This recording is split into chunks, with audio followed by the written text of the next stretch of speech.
Okay, let's try that again. Welcome to Mustang Baseball Live on Tradio. I'm Jeff Knipper, and I'm joined by my broadcast partner, Trey Bell. Good to have Trey with us again.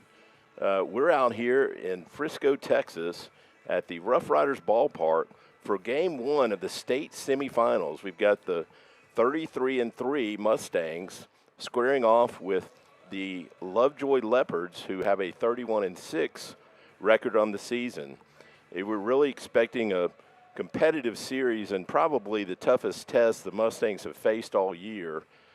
Looking at the Leopards' scores on the season, they definitely have some solid pitching. They've been holding the opponents for the better part of the season to a couple runs or less.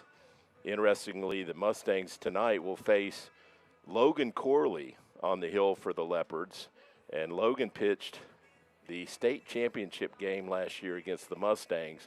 It'd be great to see us get off to the start we did last year down in Round Rock, because we got off to a fast start in that game.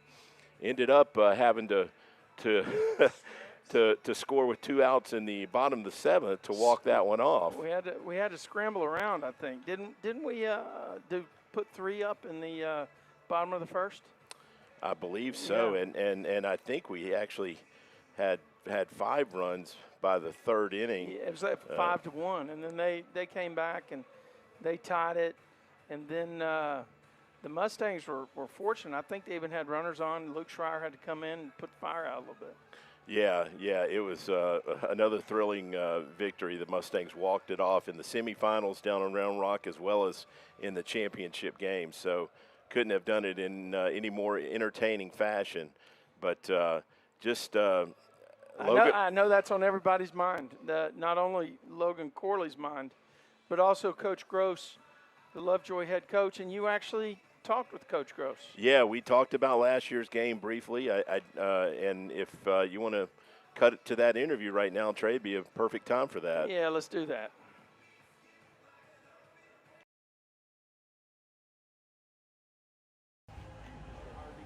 This is Jeff Knipper with Mustang Baseball Live, and I'm here with Coach Ryan Gross from the Lovejoy Leopards. First of all, Coach Gross, congratulations on another deep playoff run, your 2nd straight run to the semifinals. We know you guys squared off with the Mustangs last year. And looking at your season, I noticed you were 31-6 on the season. What are some of the keys that allowed you to put together that impressive record? Yeah, we have really good starting pitching. We're really deep in the rotation, and we've had some really good outings from our guys. And whenever we've needed it, we've had big moments at the plate as well. So we've just kind of been well-rounded throughout the season, and it's got us to where we're at. Well, you brought up pitching, and I'm curious, is Logan Corley going to be your starter tonight? Yes, sir. Okay, Logan just so happened to pitch that state championship game last year as a sophomore. Yep. And just talk about his development over the last year, and he's still got to know another year of high school ball with you. Yeah, Logan's a warrior. He battles. He pitched in that game, and he got off to a rough start, but he battled his way and gave us a chance towards the end. And, he's just a bulldog. He gives you a chance every time. When he's at his best, he's really good. Well, I'm also curious, how many returning starters do you have from last year's squad? That's a good question. 4 or 5. Okay. About half of our lineup are starters, and the other half are new guys. But we have a good core group, and we have guys that kind of waited their turn and were prepared for the moment. So we have a veteran group for sure.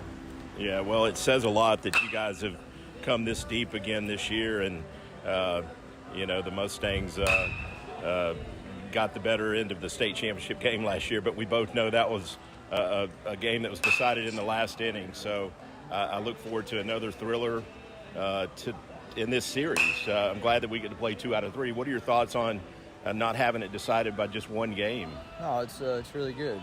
They got us last year in a great game. It was came down to the wire, and our boys battled. And as always, it's a really good game against them because they're a really good team. So we're excited about the series. We think it's going to be a really good series. We think both teams are really, really good baseball teams, and it's going to come down to who performs the best and who performs in the big moment. So we're excited. Well, Coach Gross, I really appreciate your time, and best of luck in this series.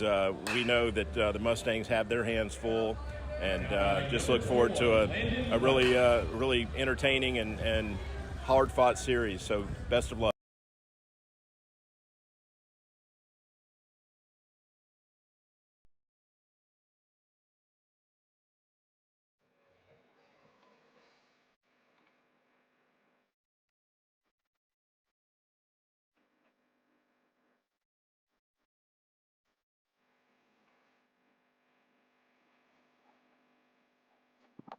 Well, Jeff, great job getting Coach Gross, interview with Coach Gross. That was very, very good. I think that it's important to note that it sounds like he's got this circled on his schedule.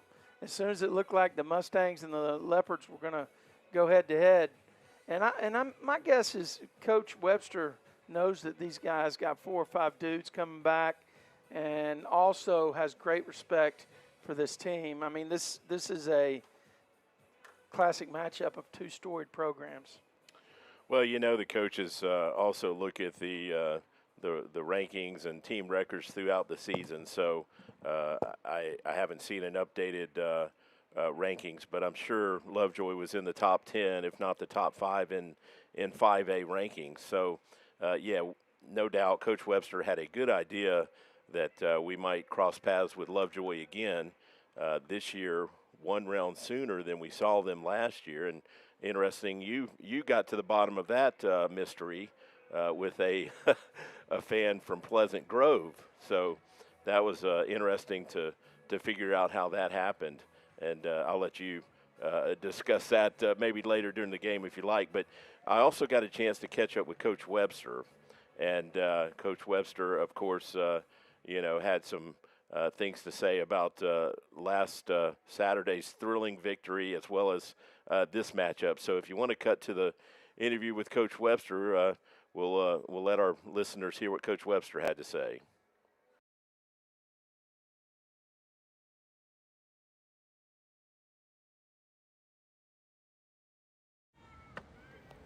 This is Jeff Knipper with Mustang Baseball Live on Tradio, and I've got Coach Jimmy Webster with me. We're out here in Frisco before the start of the state semifinals against Lovejoy. First of all, Coach, congratulations on your another back-to-back state semifinal appearance. Let's start off with just your final thoughts on that wild win last Saturday, 13-8. What were your? That was a very entertaining game.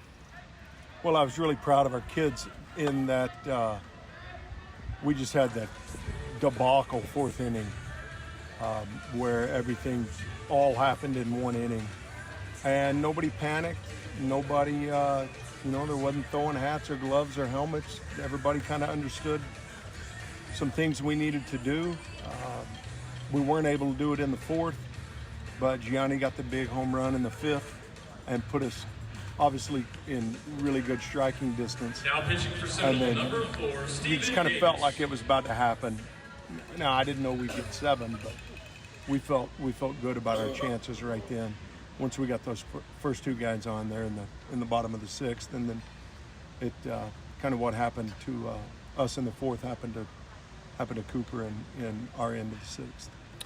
Well, just like Lubbock Cooper, who we saw in last year's playoff run, today in the series we square off with Lovejoy, who we saw in the state championship game. Just tell me what you and your staff know about this year's Lovejoy squad. Well, they've got a lot of them back. The heart of the order's back. Pitching's back. They're very athletic. They're a little bit like us in that they pitch well, they defend well. So we're gonna have a tough one on our hands, and it's gonna come down to, and what I think is, it's gonna come down to who makes a couple plays, who can keep momentum, who gets a big hit when they got men on base, and I think it's gonna be a great series. I talked to Coach Gross earlier, and he confirmed that Logan Corley will be on the mound for his team, and Logan, of course, started that state championship game. Mustangs got off to a good start in that game. What are your thoughts on facing Logan Corley again in this matchup today? Well, he's very good. He's got good command of three different pitches. He's a high velocity guy. He's an extremely competitive kid. He swings the bat well too, and he's the one that picked us off 5 times last year. Oh wow, So I forgot about that. That's been a big point, but you can warn them all you want. We warned them last year, so hopefully we can get to him. We got to him early last year, and had we not got picked a couple times there early, I think we'd have had a lot higher scoring game in that state championship. Well, interesting, Corley, when he's not pitching, plays outfield and also is their leadoff hitter, just like Luke Esquivel. Will Luke be on the mound today for the Mustangs? Yeah, Luke's going to be pitching. It's not every day you see 2 lefties pitching and leading off and also playing in the outfield. So that's kind of an irony in this game 1. Yeah, it says a lot about how athletic both of them are. Well, Coach Webster, thanks for your time as always. Best of luck to the Mustangs. I know the Mustangs are prepared for success, and just now they get to go out and take care of business. So thanks again.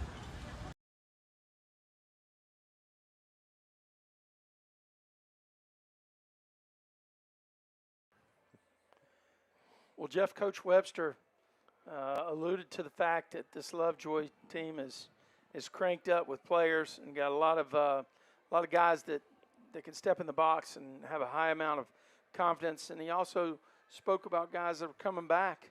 You know, just like Coach Gross talked about guys that are coming back. Mustangs have got their fair share of players that are coming back, but there is one player that's not coming back that just started this year, a 9th grader that is the number 1 in the rotation, I would say, for the Mustangs. And his name is the Force, Luke Esquivel. He pitched dynamite in the first game of the last series, Jeff. Yeah, he set the tone for that series, went a complete game, had 12 strikeouts in that game, only 2 hits allowed, and Mustangs won that game 4-0, but even it felt like 1 run was enough that night because he was just so dominant. Mustangs put up 2 runs in the top of the 2nd inning in that game, and really once that happened, felt very, very good about the game from there on out. He was just so dominant that night. And correct, Luke is one of the 4 hitters in the lineup tonight that was not on that state championship team last year. Well, now I want you to know, C-Ray was there. Okay, my bad. C-Ray was so down there. let's say they weren't in the the starting lineup. Yeah, there you go. Okay, That's good. so yeah. let's make that correction. Luke wasn't even on the field, like he said. You know, he may have been in the stands. I believe he was in the stands. I remember seeing him and thinking, man, he looks like he should already be a senior in high school as an 8th grader. But he is here, and we're excited about him toeing the mound tonight for the Mustangs. He's been pretty much lights out just about every start lately. Had some tough luck in one of his starts earlier in the playoffs, but some of that was some defensive miscues and some soft hits that he actually deserved a better fate than he got that night. But this is something I believe Coach Webster and I talked about. How often do you see 2 starting pitchers who also start in the outfield and bat leadoff for their teams? So that speaks to the athletes they are, that they're able to pitch as well as be one of the top hitters on their teams. Yeah, I'm definitely glad we have one, and that his name is the Force. Oh wait, Luke Escabel, but he has been the Force, and he has been with us all year. And I know he's got to be batting over 400, over 430, and just doing a bang-up job as a 9th grader. So his future is very bright. Our future's bright as well, but we are going to have to cut to a commercial. I've got some things that we've got to run on behalf of the UIL, and we'll get those out of the way. I've got to run several of them. We'll get a couple of them out of the way right now. You are listening. Sorry we couldn't bring to you. We didn't get the video rights. That's a topic for another time, and maybe a different type of beverage than this Diet Dr. Pepper. But you're listening to Mustang Baseball Live on Tradio. We'll be right back.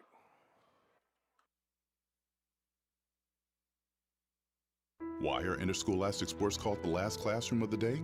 Because they teach students important life lessons like teamwork, accountability, and perseverance. School sports are so much more than a game. They're about developing the whole person.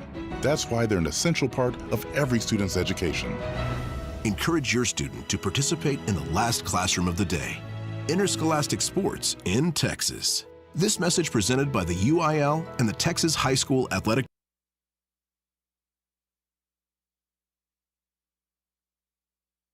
Don't miss the final UIL state event of the year, the 2025 State Baseball Championships, taking place June 5th through June 7th at the Dell Diamond in Round Rock. For schedule, spectator, and ticket information, please visit uiltexas.org/baseball. Again, that's UIL.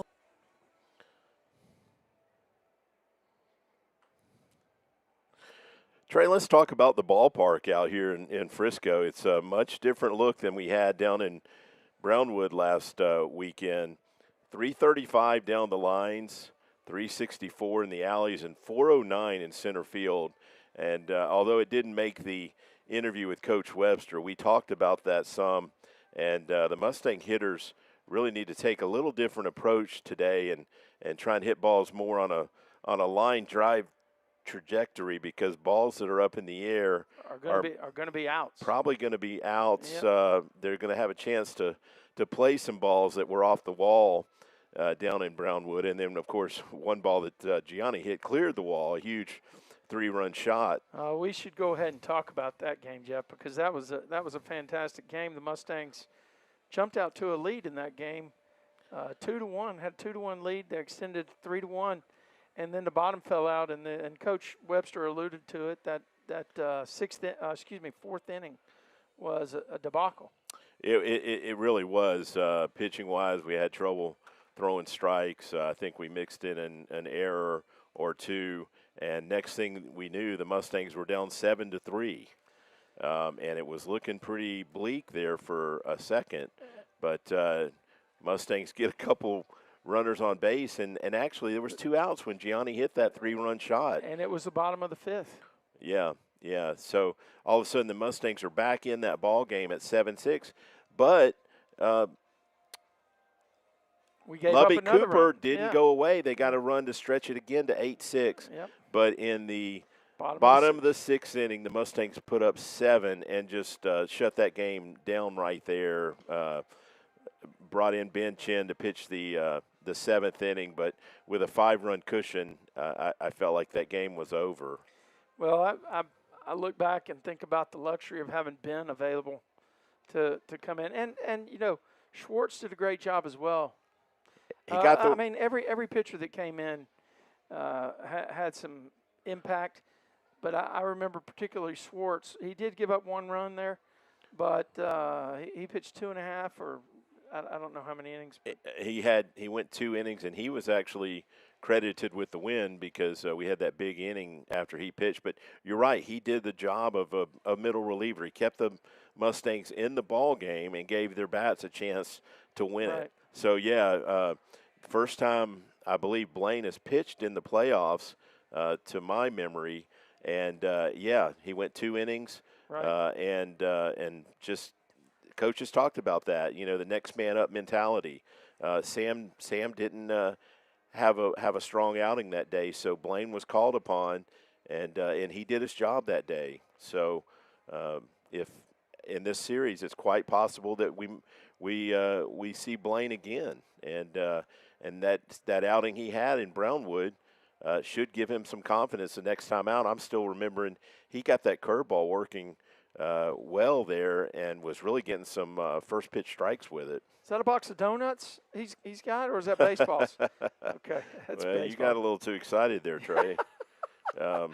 Thanks a lot, Jeff. Hey, listen, we are in a suite here. I've never been up here. This is my first time to be to this ballpark. It is pretty cool to be sitting in a suite looking down. We're having the umpire meeting at home plate right now, and I guess they're going to start doing the intros in a minute. When they cut the music, we'll go to that. How about working in the suite today? It is a unique setup for us, and appreciate the accommodations that the Rough Riders made available to us here. Of course, all the camera guys, miraculously, there are a bunch of camera guys here, it seems like. Well, I got to tell you. None of them are Tradio guys. Yeah, no, we're still trying to figure that mystery out. But if it was a little bit warmer, Trey, the only seat that would be better would be that pool out in right field. Oh, my gosh. That is a lazy river. Can you imagine being out there broadcasting the game from the lazy river? I don't have any waterproof headsets, but maybe we could come up with some wireless microphones. That would be tough. But it looks like, I mean, you explained the ballpark, but right center and left center alleys, I can't get a read on this. It looks like they come in. They do, but they also dart back over here on the left field side about 10 feet. But you're right. Yep. It's almost the closer you get to center, it almost pinches in a bit. Not sure what they had in mind there. But either way, it may be 355 in that just left of that. How do you like that G logo they have there on the scoreboard? Oh, that's sweet. Yeah, I'm the one who developed that. Yeah, back about 2018, we had G that was way different. Okay. And I found a good font. Had my brother Shane make some changes to it, and that would be a legacy, right? I should have put a trademark on that thing. Yeah, you need a picture of that maybe for a future screensaver. Yeah, exactly. Maybe we'll if Grapevine pulls this series out, we get the winning score and make that the screensaver. Well, let's talk about probable starting lineups, Jeff. You already talked about Corley. Did you get a snapshot of the starting lineup for the Leopards? I do, and Logan Corley will be on the mound leading off for wow, the that surprises me. We did talk about that. Yeah. In the 2-hole, their center fielder, Dylan Sears. Their first baseman will be batting in the 3-hole, Garrett Hutchins. The catcher will be at the cleanup spot, Reese Ogden. And just looking at their last series, both of Hutchins and Ogden hit home runs in their last series. In left field, batting 5th, you got Reed Blakely. In the DH spot, in the 6-hole, Parker McGrail. At shortstop and batting 7th is Braden Smith. At third base, batting eighth, is Asher Lacey. And in the 9 spot, playing second base, is Carson Branch. So that's the Leopards lineup. Should we go through the Mustangs lineup, or well, in case we have a new listener? I don't know that for 100%, but let me try to do it off memory here. Okay. Luke Esquivel leading off on the hill. Goldie playing center field, batting in the 2-hole. The Boz, first baseman, Jarrett Boswell, and MVP of that state tournament games last year, had the walk-off against Lovejoy, burned the outfielder that day. I'm sure they know about Jarrett Boswell. He's in the 3-hole playing first, likely 4-hole hitter. Lolly Esquivel, the older brother of Luke Esquivel. Lolly is, I guess Luke's 6'1", Lolly's like 6'5". Big dudes, right? Definitely. And at one point, Lolly was batting close to 500. I think he may be a little off that right now, but he had a huge series last week and had some clutch hits in that final game. Batting fifth, I think it's probably going to be Gianni. I mean, Gianni Corral, game changer. What do you think? I'm not sure why you're doubtful about or even thinking there's a chance. The lineup hasn't changed in a month. Sixth? Colin Park, Park and Rec. And seventh will be Thomas Powers. Correct. Super Powers. And then C-Ray, Connor Ray, the shortstop, will be batting eighth. Thomas Powers is a DH, probably for Derek Duong, playing defense in left field today. And then usually we have Brady Boozer in the 9 spot, and he's playing right field for the Mustangs. Did I get that correct? You got it correct, Trey. Yeah, all right. I'm fairly certain that is going to be the Mustang starting lineup tonight. That's been the lineup for So about the last month. We got a lot of horns going down here. Let's see if we can hear anything from the announcer. Number 13, Eric Puckett. Number 14, Chase Luther. Number 16, Jackson Latorre. Number 18, Cooper Owens. Number 22, Cooper Klotz. Batting first and pitching, number 21, Logan Corley. Batting second, playing center field, number 1, Dylan Sears. Batting third, playing first base, number 24, Garrett Hutchins. Batting fourth, playing catcher, number 12, Reese Ogden. Batting fifth, playing left field, number 5, Reed Blakely. Batting sixth, designated hitter, number 17, Parker McGrail. Batting seventh, playing shortstop, number 7, Braden Smith. Batting eighth, playing third base, number 6, Asher Lacey. Batting ninth, playing second base, number 9, Carson Branch. And playing right field, number 2, Jace Seaver.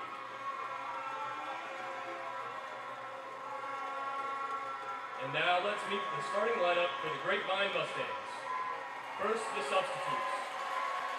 Number 8, Will Newton. Number 10, Reed Wyndham.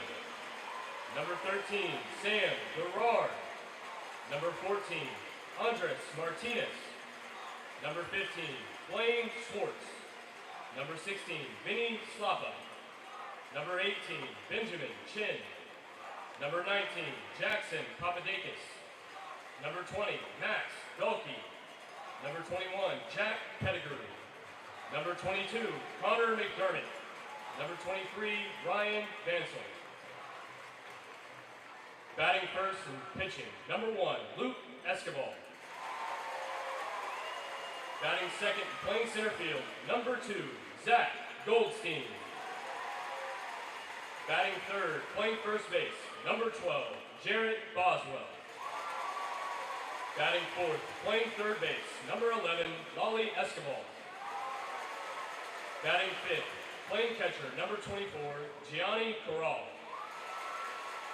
Batting sixth, playing second base, number 5, Colin Park. Batting seventh, designated hitter number 4, Thomas Powers. Batting eighth, playing shortstop, number 7, Connor Ray. Batting ninth, playing right field, number 9, Brady Boozer.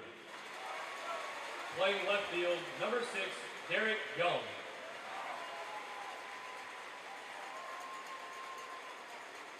Ladies and gentlemen, at this time, we ask that you please rise, remove your hats, and direct your attention to the flag in center field for the playing of our national anthem. Okay, we're going to stay here, folks, with the national anthem.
Well, let's get a sound check from your audience group out there that always provides that feedback to us.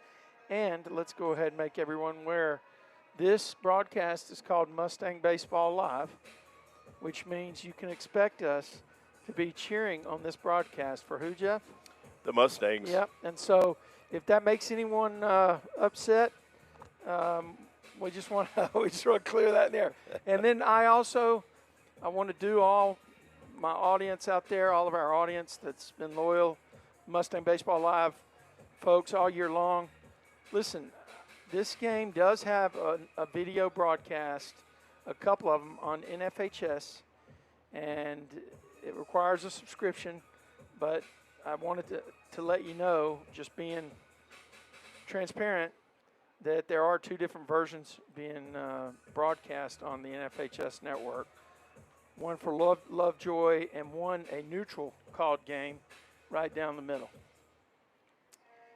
Got all that out of the way. We're moments from the first pitch, Jeff. As Corley's going to step in the box first, right? Yeah, and he is a left-handed hitter as well as a left-handed thrower. He's I remember last year he's fairly good-sized kid, probably 6'2", a little on the slender side. And even last year, we knew that he was a TCU commit. And when I looked him up this year, he's still committed to TCU. Not sure if – probably looking at him more as a pitcher than a hitter, but I'm not positive about that. Yeah, I think that this first pitch will help us understand how the force is working tonight. Corley steps in. He's got his back foot on the edge of the line in the back of the batter's box. And the pitch to home plate, the first one is down low. We're not going to see in and out too well from where we are, Jeff. No, we're going to have trouble questioning ball strikes. We can see up and down. We question them anyway. It doesn't matter. True. Yeah, that one bounced at the 58-foot line. So I think the force, you got to take a deep breath, slow down. I love the way Ryan Hill, Dr. K's dad, last weekend talked about heart rate. Wow, he was on time for that fastball, wasn't he? Yeah, way out in front of that one. No, that makes a lot of sense. You think about any precision sport, golf, those biathletes, they know how to take their heart rate down. And as a pitcher, I could see the same type of benefit. 2-1 pitch is on the way right here. He misses inside, almost hit the batter. It's 3-ball, 1-strike count. The force has been very good about not giving up free passes. So I look for a breaking pitch here on 3-1, actually. Wow, another one way out in front of. Man, he's got some quick hands and some good rip in his swing, doesn't he? Yeah, that ball was hit probably 330, just to the right. Way foul. Yeah. Here's the drive and the pitch. Oh, he threw an off-speed pitch on 3-2, and he rung him up on a swinging strike 3. I don't have the K-meter set up, folks, but that'd be one on the K-meter right there. Great pitch right there. He showed him a couple fastballs, and then threw that breaking pitch. He was way out in front of it. Well, I'm getting some feedback from the audience. It says we sound good. First pitch to the second batter from Luke Esquivel is low. 1 ball, no strike. Another lefty, Jeff. Looks like we're facing the Mustangs. Mustangs against the Mustangs. Look, he shifted up in the box. See, and then he got a fastball, and Gianni jumps out, and I think the umpire called that a fair ball. The guy at home plate called it a fair ball. Gianni jumped out. It was a bunt that he hit right into the ground, straight down. Gianni didn't hesitate, jumped out and threw it first. I don't think they're going to have enough to turn this over. They don't have any video to review. That's going to be an out. Yeah, let's see. It hit the top of the plate, and it rolled out.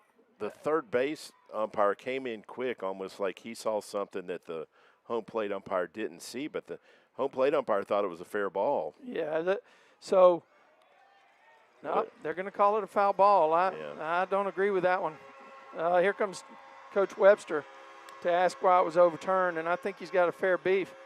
The guy bunted the ball, it hit the plate, and then kicked around. Now I don't know if it hit his bat again or if it hit him, but it was like something weird. But Gianni jumped out right away, and the home plate umpire stood up and said fair ball. The third base umpire came in on a mission. They didn't even ask him for a second opinion, and he immediately started trotting in to put his 2 cents into the mix. And he had to be the reason they changed that call. By the way, this is Dylan Sears at the plate for the Leopards. He's not in the middle of the box here, Jeff. He's got his back foot on the back line. It's 1 ball, 1 strike. Here's the pitch. Oh, and that off-speed pitch, and Sears swings under it and fouls it off over the third base dugout. Trey, that was a good observation. When you mentioned he had moved up in the box, that's a great approach to bunting. That's what I talk about. Get that bat out in front of the plate. That's what he did. Boy, you noticed that. He was up a good foot and a half from where he absolutely. Oh, he got him on a breaking pitch. I don't know what kind of breaking pitch that is, but that was down and away. And he threw a defensive swing out there and didn't make any contact. I think that might have been his hard slider where he got Corley with more of a slow curve. He got Sears right there with a hard slider. It snapped off. It was pretty good. And another lefty, Jeff, with his foot on the back line there. This guy, though, looks pretty big. He reminds me of Lolly. I mean, he's a big dude. He could play defensive end. Yeah, just swinging from the left side. So, Trey, their first 4 hitters are all lefties. I'm looking at the on-deck guy. We got Mustangs on. It looks like we're playing a mirror image, right? Yeah, we've got 3 of our first 4 lefties. I mean, this guy. Look at his legs. He is a big dude. What position does he play, Jeff? Is he a first baseman? He's a first baseman. I should have known that. And I believe I'm not going to make any comments, but hey, don't talk bad about first baseman. I'm not, man. But they're big dudes. Here's the pitch. Oh, painted it right across the knees. 1 ball, 1 strike now on Garrett Hutchins. There you go.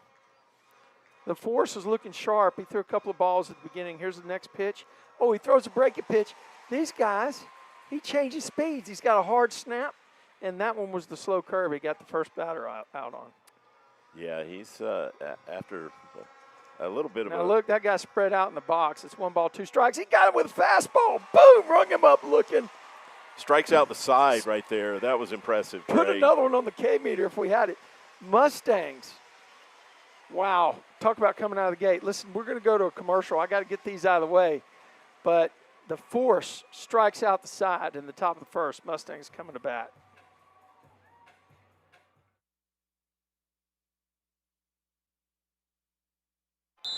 Timeout. All right. Remember, we're a team that plays together. Listen, the winning will take care of itself. We just have to get everyone involved. In interscholastic sports, we celebrate what makes every one of us unique. And in the pursuit of a common goal, everyone in the huddle, in the bleachers, and in the community comes together. This message presented by the UIL and the Texas High School Athletic.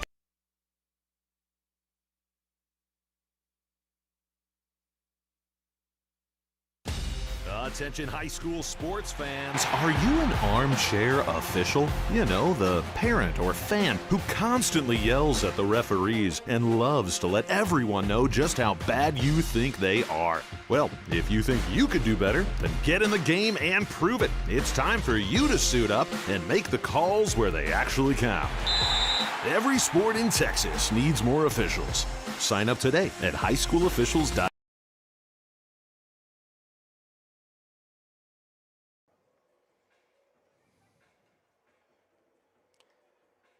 How about striking out the side in your first inning as a Mustang pitcher, Jeff, in a state semifinal game?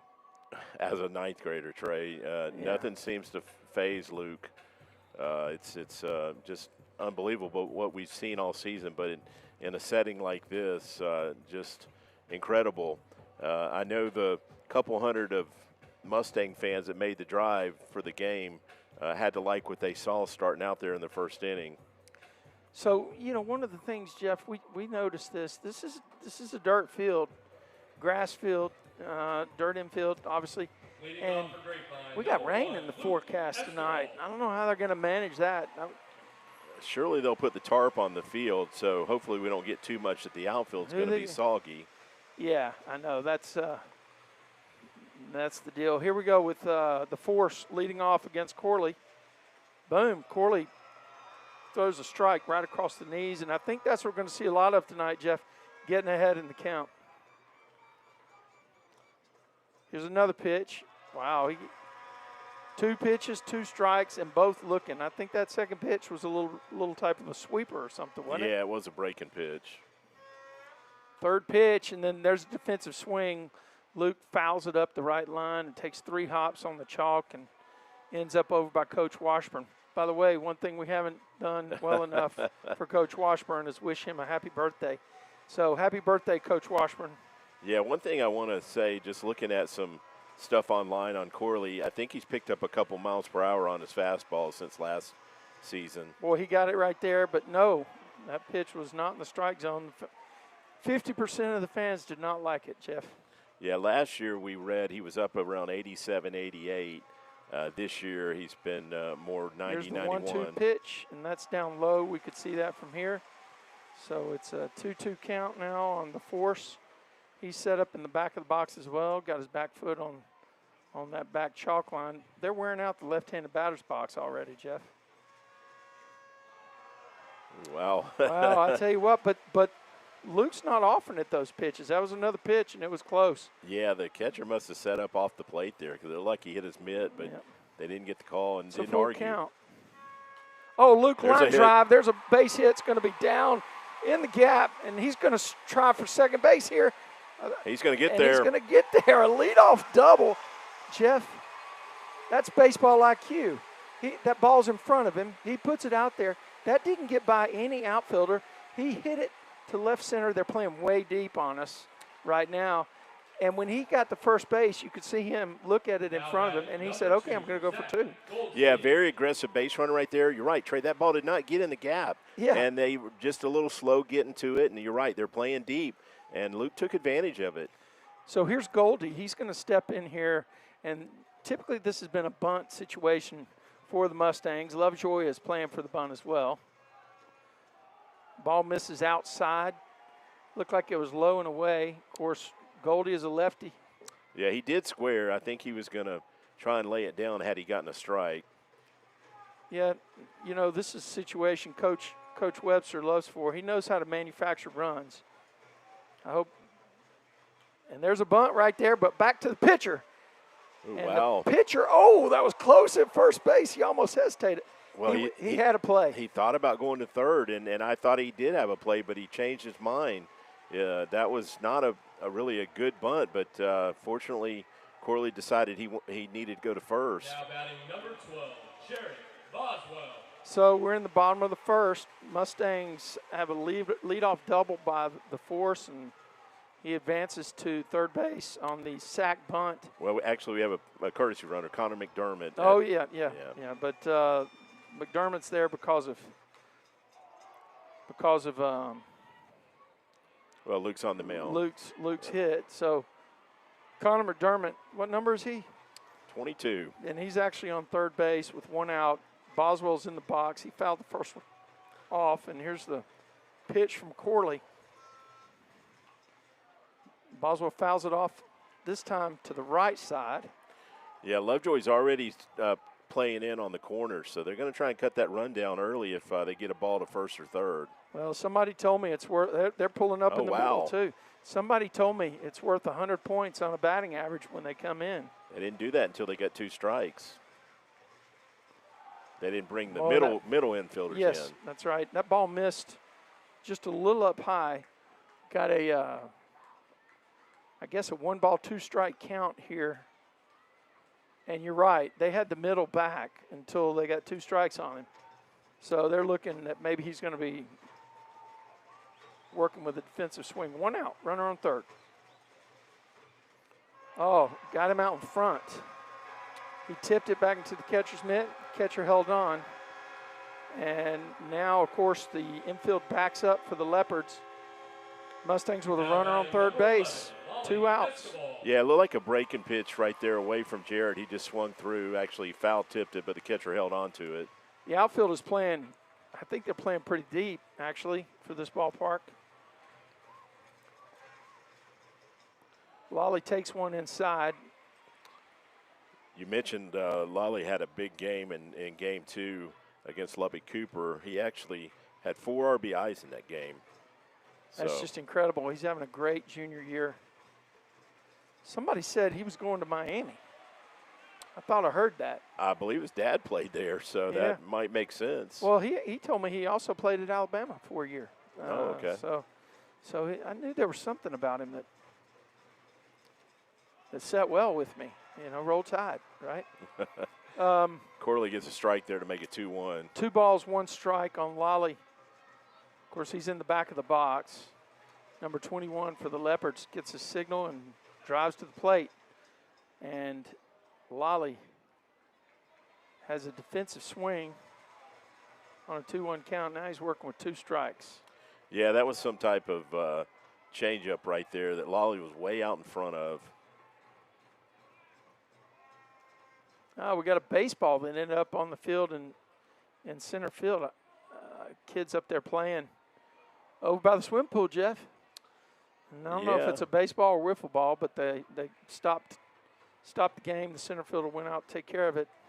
What I noticed is only one kid still around. Everyone else went to hide. That's exactly what happened. 2-2 pitch on the way. That ball's in the dirt. Oh, he's coming. McDermott's going to get there. Nobody's covering. Yes, the ball kicked away from the catcher. Wow, great instincts right there. Fantastic base running. He beat the pitcher to the plate. Did you see that? Yeah, that ball didn't get away more than about 10 feet, but just very aggressive and get the Mustangs on the board early. I was really worried we were going to leave that runner stranded. Feeling a lot more comfortable now. 3 balls, 2 strikes on Lale, yes.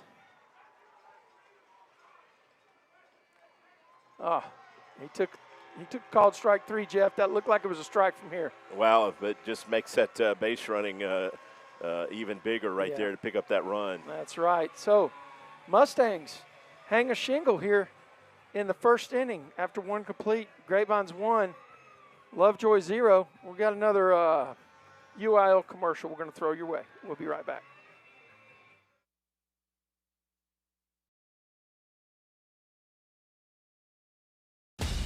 Attention high school sports fans, are you an armchair official? You know, the parent or fan who constantly yells at the referees and loves to let everyone know just how bad you think they are. Well, if you think you could do better, then get in the game and prove it. It's time for you to suit up and make the calls where they actually count. Every sport in Texas needs more officials. Sign up today at highschoolofficials.com.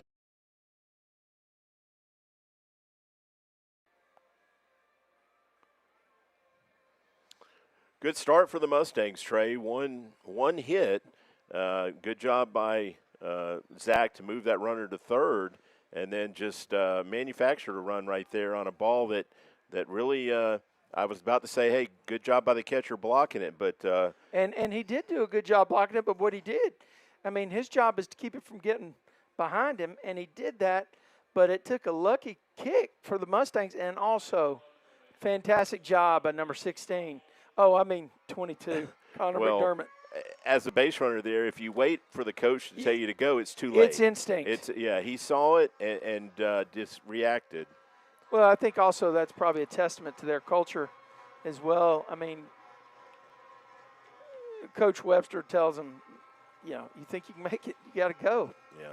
So Reese Ogden at the plate for the Leopards. He takes that first pitch for a ball down and away.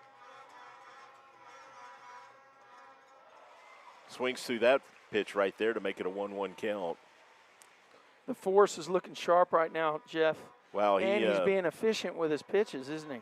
He is. He's spotting pitches well. That one's down in the dirt right there. Wasn't it game 1 last week where Coach said his pitch count was up to 29 after the first inning, and he went the entire game and pitched 107. Yeah, he worked out of that jam in the first inning and then was efficient from there the remainder of the game. That pitch misses down and away right here. So he goes 3-1 again on the leadoff hitter, just like he did to Corley in that first inning. Let's see if he can come back here and get Ogden like he did Corley. That one misses down and away. So they're going to get a base runner right here. Ogden is the catcher, and he is a big guy. Of course, they're going to get a courtesy runner, so going to get a little more speed out there on the bases. I started to say he doesn't look like a threat to steal, but he won't be the base runner. And was that was the catcher, right? Yeah. So they got a courtesy runner. And another left-handed hitter at the plate here, Reed Blakely. Mustangs expecting bunt here. Lolly's up on the edge of the grass at third.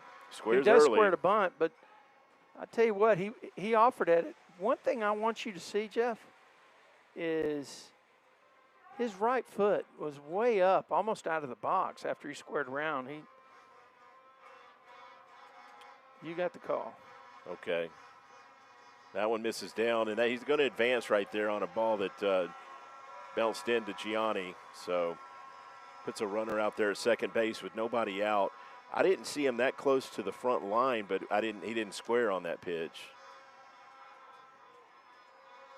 And we are still expecting the bunt here. Jarrett comes in on the grass, and Lolly's on the grass. Squares early, takes that one. That one gets away from Gianni, so a little bit of trouble squeezing it back there. That one actually should have been caught. That pitch was a little down, but was not my definition of a wild pitch. So the Leopards now have a runner at third base with nobody out, and a 2-1 count right here on Blakely. Mustangs come in all around the infield. He squares to bunt, takes it for a ball. 3-1 count, Jeff. And the Mustangs are playing up to try to cut the run at home. You may have just said that. Okay, another base on balls. Yes. So there's not many times where we've seen the force put two guys on. No. His last start, he only walked 2 in the whole game. So he's equaled that here in the second inning. All right, we're going to turn this down just a bit on the ambient. Yeah, you can probably hear a lot of the horns that the Leopard fans have brought. And Coach Webster's going to come out and try and settle Luke down.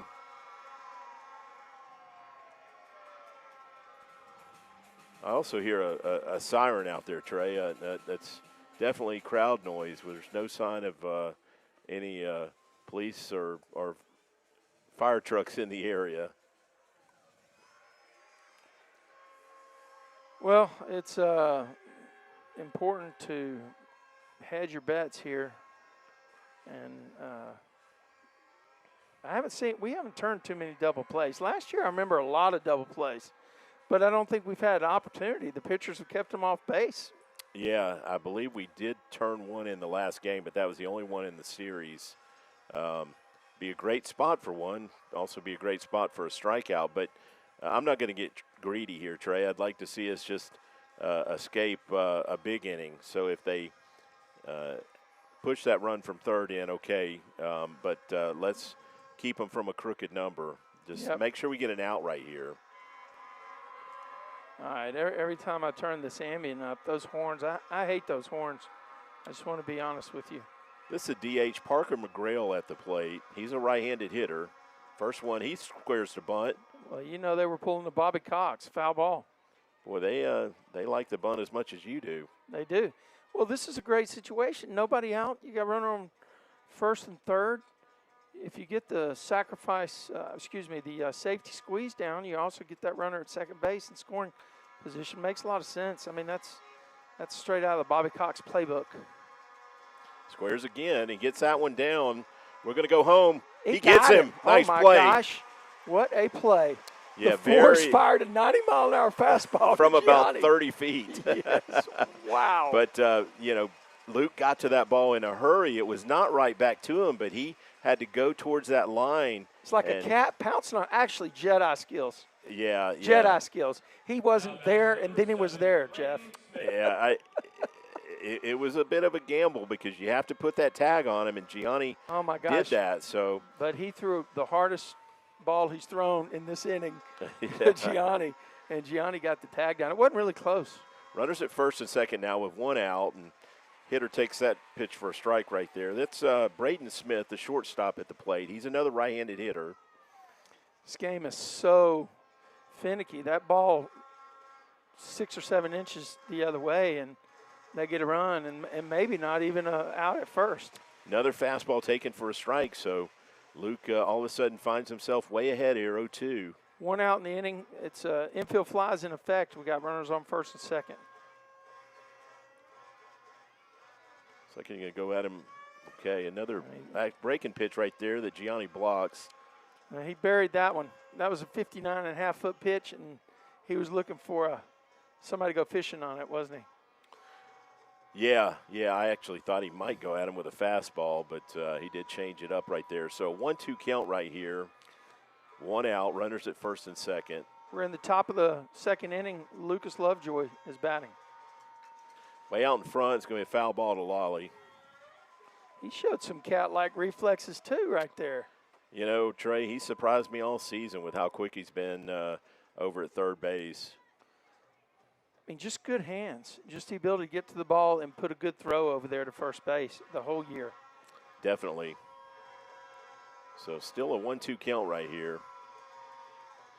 Wow, he's way late, but just gets a piece of it to stay alive. I remember batting in junior high one time. The first time I got a chance to start as a DH in the 8th grade.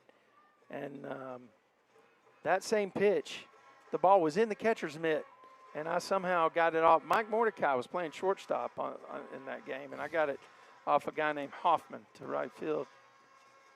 Another foul ball right there over the first base dugout. So Smith is making Luke work right here with 2 strikes. This is where it's really, really good that we have 4 umpires on the field. You got every base covered, and you got an umpire in front of the play. Got him right there. Oh, my gosh. That was a straight change, it looked like to me, Jeff. Yeah, down around the knees, and he just swung right through that one. So Mustangs now have 2 outs, and those runners at first and second. This is going to be Asher Lacey coming to the plate. He's another right-handed hitter. He's the third baseman. So in our interview with Coach Webster 2 series ago, or maybe it was last series, he just said, Luke, do Luke things, and that's what he's doing right now. Wow. Good breaking pitch to get ahead right there that Lacey looked at. This dude, we'll call him Dr. K Jr. for a while. Okay. What do you think?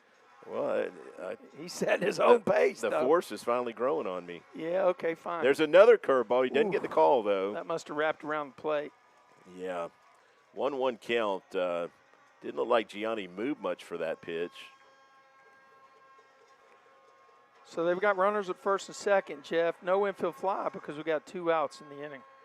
I'm looking at Derek Duong out there. It looks like he's playing pretty deep. Swings through that one right there to make it a 1-2 count. That was a fastball. Well, if you notice, it looks like we've rotated the outfield, these 2 guys over a little bit. Duong's a little closer to the line, I think, and then I agree with you. And then it looks like Boozer's staying straight away there and right. Pop up is probably going to go foul, yeah. You know, that'd be a good question for the next interview if you can get Coach Webster to tell you, is at what point do you start scouting a team? You know, it feels like we've had coaches go to half their games. Well, we don't want to get our coaches locked out of their games, do we? Oh, no, I mean, okay. That's on the ground to Connor Ray. He's going to go to second and get that third out. So Mustangs escape a jam right there, Trey. First and third with nobody out, and we escaped. So big escape right there by Luke to hang on to that 1-0 lead here headed to the bottom of the second. You're listening to Mustang Baseball Live on Tradio. We're going to keep it here. Okay. Keep it here this time. We'll just turn down the ambience so we don't get to hear the stadium tunes. Wow, that didn't look good, Trey. I'm saying, hey, let's just avoid a big inning. You know, I was almost willing to spot them 1 run, and they don't get any. You know, he knew right away he was going to go to home plate. He pounced on that ball, and he knew he could get him out. And Gianni was set up perfectly waiting on it. And thank goodness for a catcher with incredible reflexes, because that ball came in with flames behind it. It's almost like he was moving that way before the ball actually went that way. And if this makes any sense, as a pitcher, if you can see the angle of the bat, you kind of know if you're going to try and pull it down the third base line, you have to get that bat at a different angle. Yeah. It's almost like he knew that ball was headed towards the first base line because he got there way quicker than he should have. Well, and they're using an interesting technique that I've not seen before. They're bouncing up to the front of the box pretty rapidly when they square the bunt. Honestly, it's kind of giving away the bunt, but it's really the right technique. It helps you get that ball into fair territory.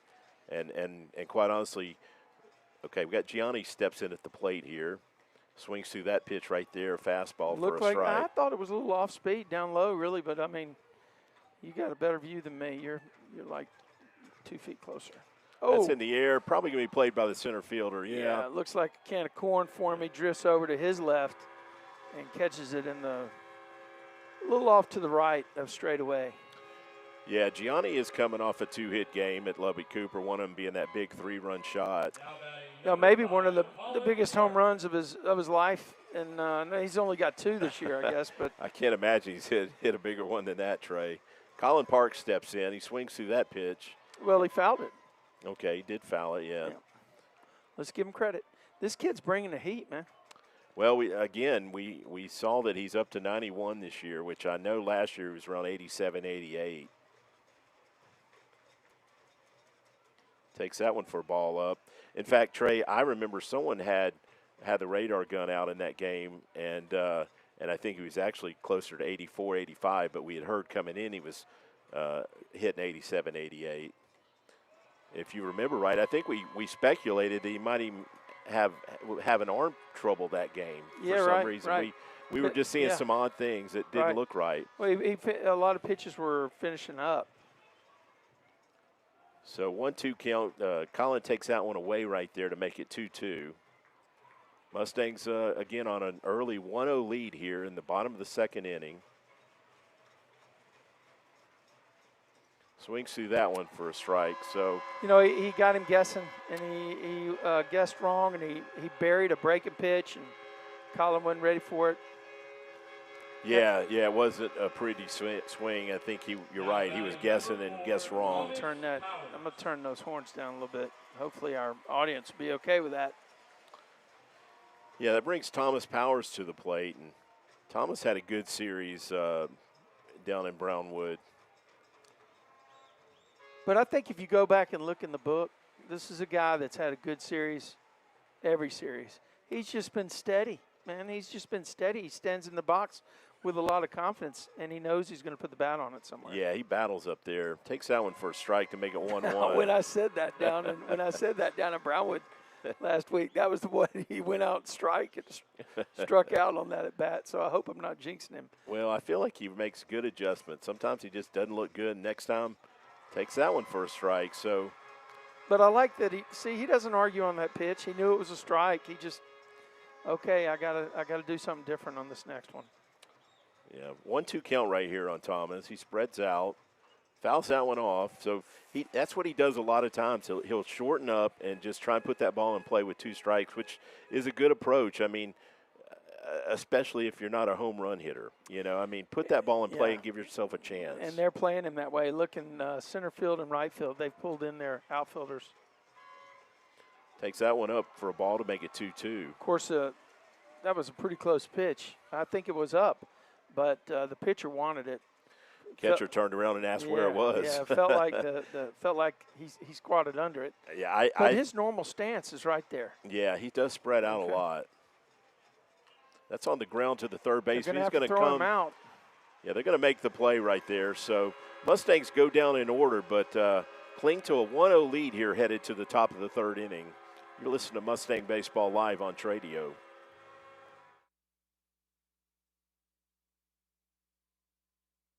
Why are interscholastic sports called the last classroom of the day? Because they teach students important life lessons like teamwork, accountability, and perseverance. School sports are so much more than a game. They're about developing the whole person. That's why they're an essential part of every student's education. Encourage your student to participate in the last classroom of the day. Interscholastic sports in Texas. This message presented by the UIL and the Texas High School Athletic.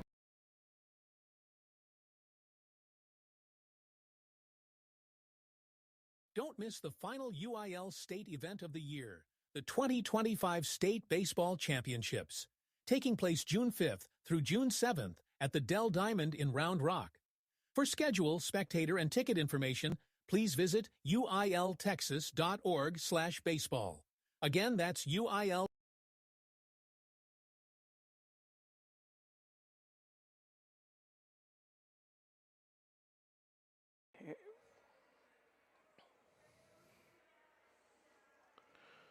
Okay, we're going to have the number 9 hitter leading off for Lovejoy, the second baseman, Carson Branch, and he's another left-handed hitter. Difference in this ball game has been one team got a runner to third with less than 2 outs, was able to score it on kind of a fluke, really. I mean, great base running by Connor McDermott, but things bounce their way, and then the other team had runners on first and third with nobody out, and were not able to score their run. I guess that's kind of a simplified view, but there's a lot of strategy being played here tonight. Yeah. I hesitate to say we executed there because we didn't push it in with our bat, but we did execute as a base runner there. Exactly. Is a 1-1 count on this batter, and I spoke too soon. He's actually a right-handed hitter. I saw him on the other side of the plate. Right, he's a right-handed hitter, and he just fouled it off. Look how many kids are running after that ball. There must be a free Coke or free Icy or something. 1 ball, 2 strikes. Yeah, there's a pack of about 15 of them chasing it. Oh, he threw him that pitch again, that little lollipop. You know, the guy, that reminds me, it doesn't have as much arc as Kershaw, but Clayton Kershaw throws that same kind of thing to break up the batter's and it's the speed gap. Yeah. His fastball's around 90. That pitch is probably coming in around 70. That's just such a huge gap in velocity. This is top of the order right here, right? Yeah, they're back to the top of the order here with Corley. Takes that one for a ball. That ball bounced like 58 feet, but sometimes I think he does that on purpose. I really do. Get the eye level changed. Shows him a curveball, sure. Oh, you see, he put one right across the knees. Break it pitch, 1 ball, 1 strike now. Yeah, good adjustment right there. He came back the same pitch and threw it for a strike. That one misses down and out right there to make it 2-1. Remember, Corley was way out in front of several pitches earlier. Looks like now we're trying to stay away from him. That one misses down and away. So Maybe trying to. And that's the second time we've worked him to 3-1, and they weren't able to cash the check last time. I'm concerned about doing that multiple times with this kid who bats at the top. That's in the air. Oh, yeah. Well hit down the line. Foul. Get foul. Wow. Foul ball. Foul by about 5 feet, but it one hop that right field wall out there. It was well hit. Now I'm going to tell you how you know this guy's a great hitter. You see him drop the barrel, and he's focusing on getting this part of the barrel on the ball, the end, the fastest part of the bat, making contact with the ball, and that's super impressive right there. That was a pretty good pitch. Yeah, I noticed in his first at bat, Trey, he kind of pulls his hands in on those inside pitches, so that's to make sure you hit it on the barrel. So full count right here. Nobody on, 1 out. Must have nicked him. Yeah, inside. He caught his pant leg, it looked like. I'm sure we've gone through the batting order similar to what Ryan Hill discussed that Dason was doing, but I'm sure we've gone through and said these are the 3 guys that we want to be careful with, especially with them hitting home runs last weekend, right? Yeah, the 3-4 hitters were the home run hitters last week, and again, we get a courtesy runner for Corley, and got Dylan Sears who steps he threw in. over there immediately, and that was a close pickoff. Did you see that? Yeah, it was close. Did you hear Coach Webster remind me that Corley picked off like 5 last year? You remember how frustrating that was? Oh, yeah. Yeah, that was. We had guys that were 2 feet off, and he still picked them off. I think we had 1 or 2 that got picked off twice. That was frustrating. This is Sears at the plate right here. He's in an 0-1 count. That one misses down. Good block right there by Gianni. Runner stays at first base. We look pretty deep in right field. Boozer is back deeper than normal over there. And it looks like on this side of the equation, Goldie and Derek are both in their A positions. Well, that's going to be right at Connor. We're going to double him up at first. We're going to get a double play at Where first we go base. to get out of the inning. Soft line drive to Connor. The guy at first base looked like he was leaving on contact. Trey, honestly, I think it was just bad base running. Yeah. He thought that ball was going to get through, and you got to freeze right there. And he was not running. He was just took a big secondary, broke on the hit, and we double him up. So Mustangs leave a man stranded and take that 1-0 lead here, headed to the bottom of the 3rd inning. Yep. Who do we have coming up here? This is we got C-Ray. We're going to have Connor Ray in the 8-hole. C-Ray, Boozer, and then we're back at the top. We got to put some runs on the board. You know, we've only we scored a run.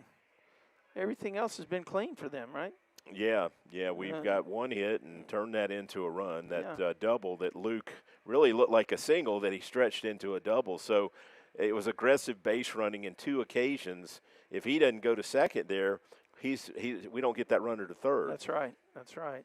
And that's Goldstein doing his job, getting the sacrifice bunt. Now, look, the pitcher. I thought he had a play at third on that bunt. I did too. It wasn't a great bunt. It was honestly right back. Not his best bunt. Let's say that. Yeah, it was honestly right back at Corley, but he decided to go to first. Yeah, and right now that decision is hurting him. I thought he had the guy at third if he wanted him. I did too, and maybe the thinking there is, Trey, is, hey, let's get an out at first and let's stay out of a big inning in the 1st inning. Well, here's Connor Ray. C-Ray, he has been, what can I say? I mean, there's a bunt. That's going to be tough. What a great bunt. Catcher feels it, throws in the dirt. I think he's going to be he's going to be called out at first. I wish I had a replay on that one. Nice play right there by the catcher. Threw a 1-hopper to that first baseman, just got Connor by a half a step. Well, that was a bunt that actually – the bunt didn't get to the grass. Exactly. That's what I was going to say. It died too quick.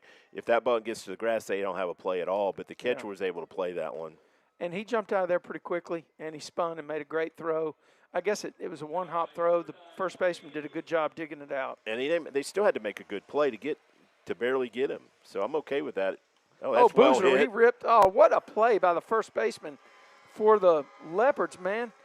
He just put a backhand down and made the play right there on the line. Brady Boozer stroked that ball.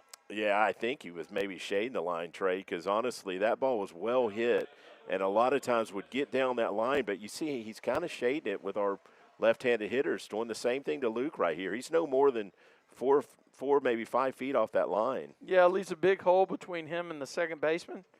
But if they got intel that says our guys are more likely to pull the ball, then that's how they're going to set up.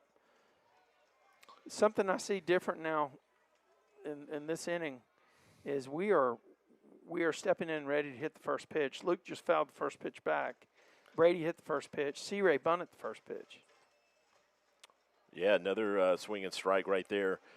He fouls off. Did I get that right? He's only thrown 4 pitches. You're exactly right. And hey, if he's going to throw strikes and you like the pitch, I like the approach as the hitter. Don't put yourself in a hole. It may be the best pitch you get. Oh, that was a hard-thrown ball that was at the top above the zone. And Luke takes it for a ball. 1 ball, 2 strikes. Stands in good, Jeff. He's ready to rip. That one bounced up there. What's he trying to do on that one? Just missed his pitch? Get Luke fishing at something away. He's had some good swings at his fastballs, so probably trying to mix him up with something off speed or turn it over. So I'm getting word that Corley is touching 91. Okay, that's what we read online. Oh, yeah. Oh, there's a rip. Oh, well, that's going to get down, Trey. Yep. That's 2 for 2 for Luke. Going to hold him to first this time, I'm going to change my commentary. That wasn't a rip. He got jammed a little bit, and he was able to muscle it over the shortstop's head. That's what you call a duck snort. I don't know what it is, but it's in a place where 3 guys can't get to it. I'll tell you what it is. In the book, it's 2 for 2. That's exactly what it is. And Connor McDermott is coming out to run for him. What number is he? 22. Yep. Okay. We got Goldie stepping in here, and I'm sure he's going to be lit up to swing on the first pitch. Takes that one outside for a ball. So McDermott at first base. Mustangs are 2 outs in on the bottom of the third here. They have a 1-0 lead. A couple of hits by Luke Esquivel. So what's showing up on the Mustang ledger. Goldstein works it to a 2-ball count. One thing I did see looking at a couple of Corley starts is occasionally he will have bouts of wildness. He had one start not too long ago where he walked 6 guys. So maybe make him throw some more pitches, and let's see if we can find that. Yeah, look at those lead at first base. We're both laughing because of that playoff game last year where he picked off guys that were only off, 3 steps. How many times do you think the Mustangs heard about that? I want to know if Sammy Kelly had nightmares about that, I believe he was one of them that got picked twice. He was. That's right.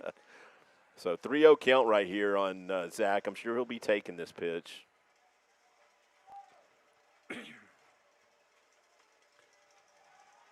Trey, he was no more than 2 feet off the bag there. And he dove back. So, they've been well-versed. They've been educated and schooled by the coaches. This kid knows how to pick somebody off. Look at him. He has no lead. That's a ball 4. I'll tell you what, Mustangs now with runners on first and second. McDermott running for the force at second base. And Goldstein just worked a 5-pitch walk, 4-pitch walk, Jeff. 4 straight, right? It was 4 straight, and it looked like it was going to be a quick inning for Corley, and all of a sudden Luke battles him and gets a hit. And now, if nothing else, we're making him throw a fair amount of pitches in this inning because he had 4 pitches through the first 2 batters. Well, let's see if we can get the Boz, sit in on that 91-mile-an-hour fastball and see what he can do with it. I don't know if you noticed, but up here I saw the first baseman giving signals to the pitcher, like maybe coming in to drop behind the runner. He says, go, watch him. Okay, well. He already did it. That first pitch to Jarrett missed up and in. He missed that one. That was a good pitch. That was a low inside strike. Jarrett swung and was over the top. Uh-oh. I just got a text message from Sammy's mom. Tears in her eyes, laughing. There's a swing. Jared Boswell swings over the top. We've got a 1-ball, 2-strike count now. And Corley seems to be with the upper hand here in this at bat with Boswell.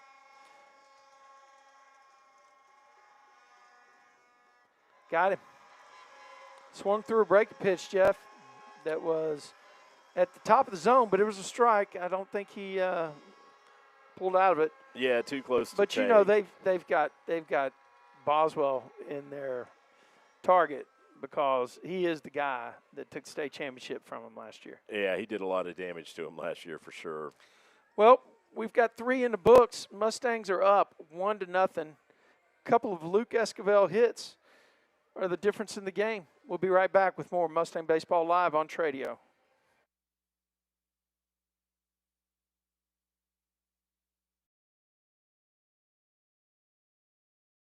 Don't miss the final UIL state event of the year, the 2025 State Baseball Championships, taking place June 5th through June 7th at the Dell Diamond in Round Rock. For schedule, spectator, and ticket information, please visit uiltexas.org/baseball. Again, that's UIL. Attention high school sports fans, are you an armchair official? You know, the parent or fan who constantly yells at the referees and loves to let everyone know just how bad you think they are. Well, if you think you could do better, then get in the game and prove it. It's time for you to suit up and make the calls where they actually count. Every sport in Texas needs more officials. Sign up today at highschoolofficials.com.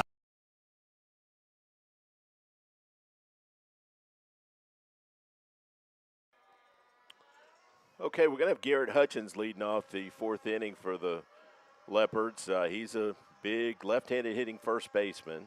Struck out in his first at bat. That pitch misses down and away right there. Once again, we got Boozer is really playing for him to pull it over there, and so is Zach. They both have shifted over. That one misses down and away too, so makes it 2-0 count. And I can see why we'd play deep on Hutchins. Actually, he had to be on their team last year. I remember this dude. He had to be out there. That's up in the air. Probably going to be played by Colin Park. He just skied that one a bit. So, yeah, Colin gets the first out right there. You know, Trey, they had a big first baseman last year, I believe, that was going to play college ball somewhere. So different. But looked very similar. If I recall, they had like at least 4 kids on their team that were going to play D1 ball. I remember talking to 4 or 5. Remember, we were amazed. They're like their whole infield. That's he jammed him. Lolly may have play. It's out of play. Yep.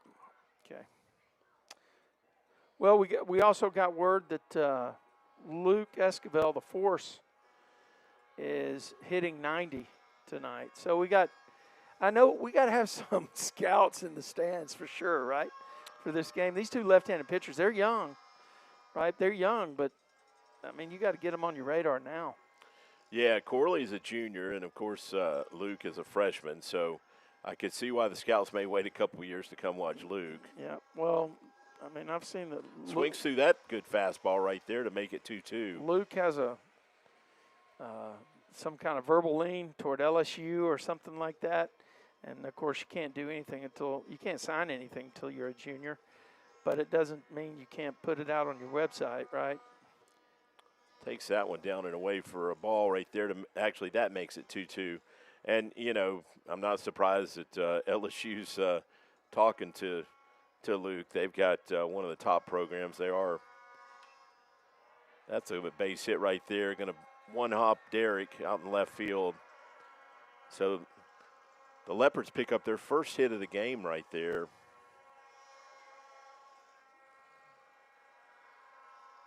That was Reese Ogden, the catcher.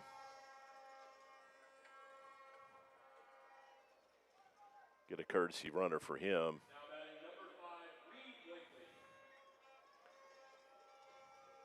So that puts a runner at first base with 1 out and got Reed Blakely at the plate. Not much of a lead over there. Good first pitch strike right there by Luke.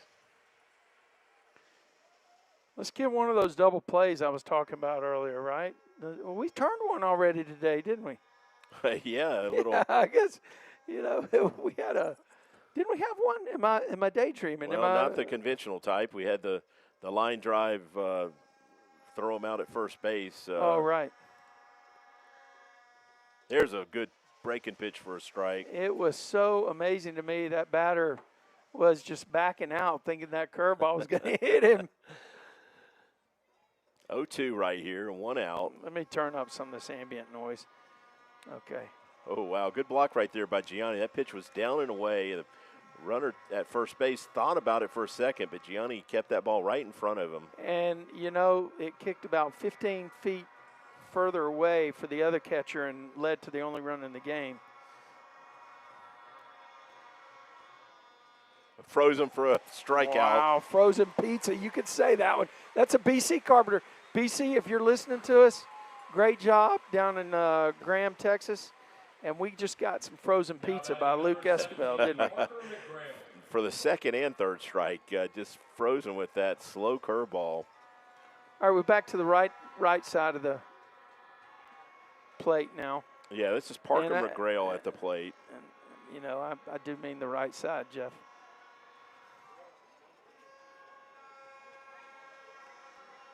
Marginal lead at first base, nothing too bad. He's inside the cut. There's that slow curveball for a strike right there. Gosh, this guy, number one is precision, right?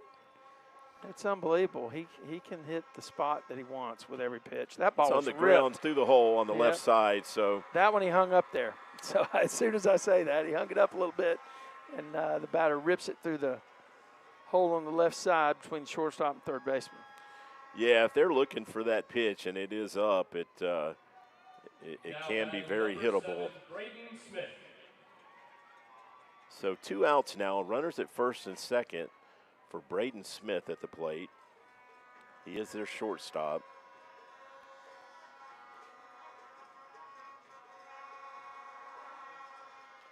Fouls that one straight back. 2 runners on. We do have 2 outs. We're in the top of the 4th. I don't know how many pitches the Force has thrown. It'd be interesting to look that one up. I know he had a couple of short innings there in the second and the third. Let's see here, Trey. He's at 66 pitches here. That's a little high for him at this point in the game, isn't it? Yeah, here in the 4th inning, and that's the downside to having 6 strikeouts is you tend to throw a little more pitches as opposed to early contact.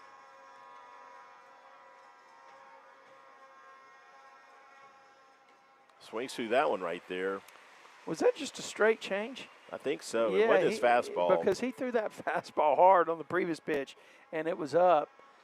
But now he's in a good spot. Look at that right foot. It's out of the batter's box on the back line, isn't it? Yeah. 1-2 count right here. I mean, if the catcher says. That's on the ground to Connor Ray. He's going to come get it and go to first base, and we're going to get out of the inning.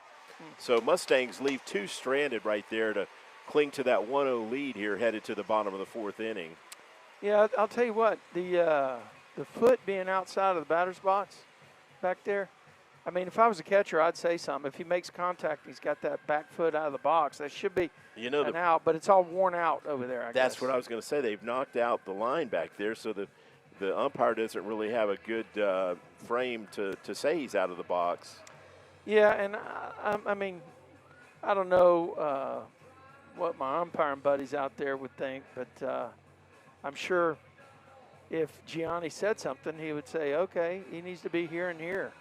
But I don't know. Maybe not. They basically have worn out that line. I got to turn down that music. They are playing some top 40 from like 1975. I can't pick it up myself. No, it's not 75. It's probably 80s.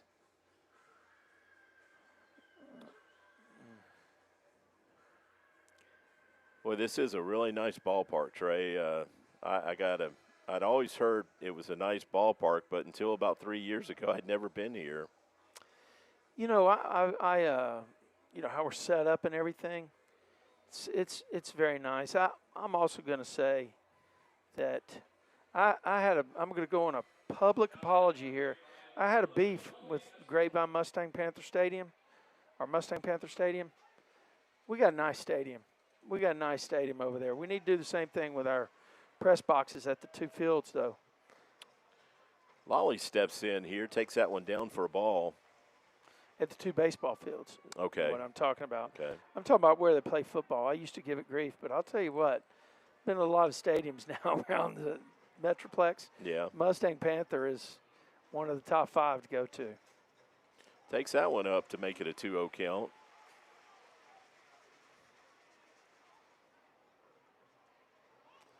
I'm going to squeeze a little more ambient. A little bit late on that one right there. Bounce that one down the right field line. Is that a 2-1 count or one? It was 2-0. So that's a 2-1 count. The board's wrong. Yeah, the board's wrong. I know those first two were balls. It's on the ground, going to be a foul ball. You know, they're keeping the ball down on him, and he's having to reach for it a little bit. Yeah, keeping him a little off stride, too. He's definitely been changing speeds on Lolly a lot. You know, they, just like you mentioned, we scout their players. They undoubtedly have scouted the Mustangs. That's well hit. Rip. That's going to be a base hit off the third baseman's knee right there. Just a one-hop seed that ate him up. Oh, that was a rocket, and he's limping now. That hit him on the left knee. I think the coach ought to come out and check on him. But yeah, that's a base hit, though. Don't. Oh no, it's don't mistake the call as an E. That was not. That's 100 miles an hour off his knee. Yeah. So Lolly timed that one up well, and I started to say they didn't have to scout Lolly because he was in the starting lineup last year down in Round Rock. It's true. So Mustangs put a leadoff hitter out there on base. First time we've done that since the first inning.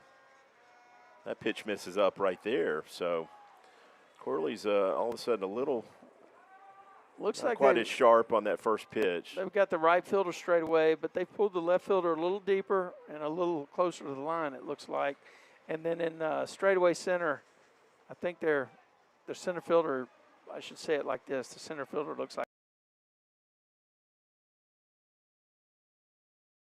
there. Took that one for a ball, so another 2-out count right here for a Mustang hitter, and let's see if we stick with the bunt or let him swing away.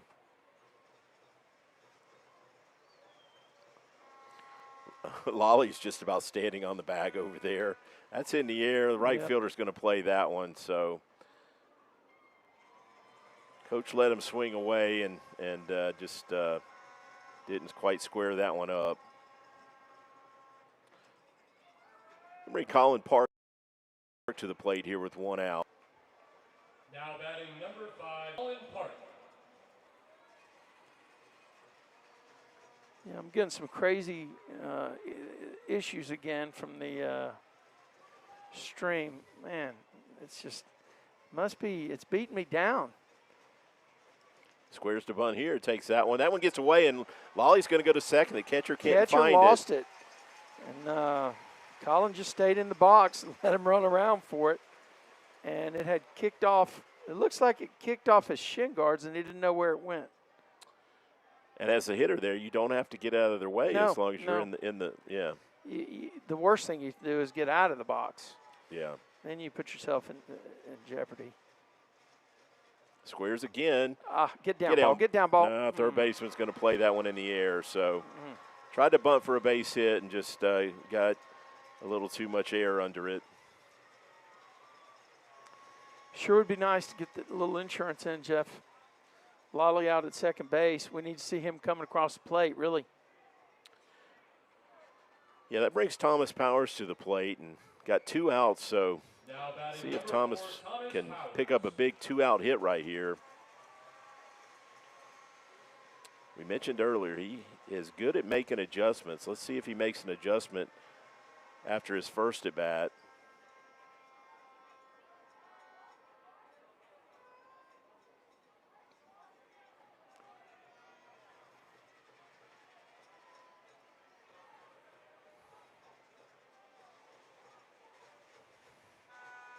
Takes that one down and in for a ball right there.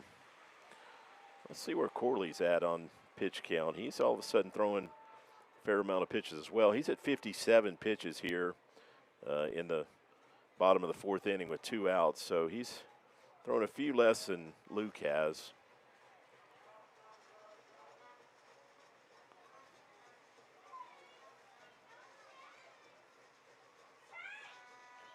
Takes that pitch up right there for a ball. So 2-0 count, and good hitters count right here. Let's be ready to hit that fastball if you get it. Gianni got a 2-0 fastball earlier that he was just a tad tardy on.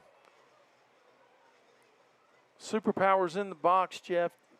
2-0. Oh, I think he. Yeah, apparently didn't like it, but took it for a strike right there.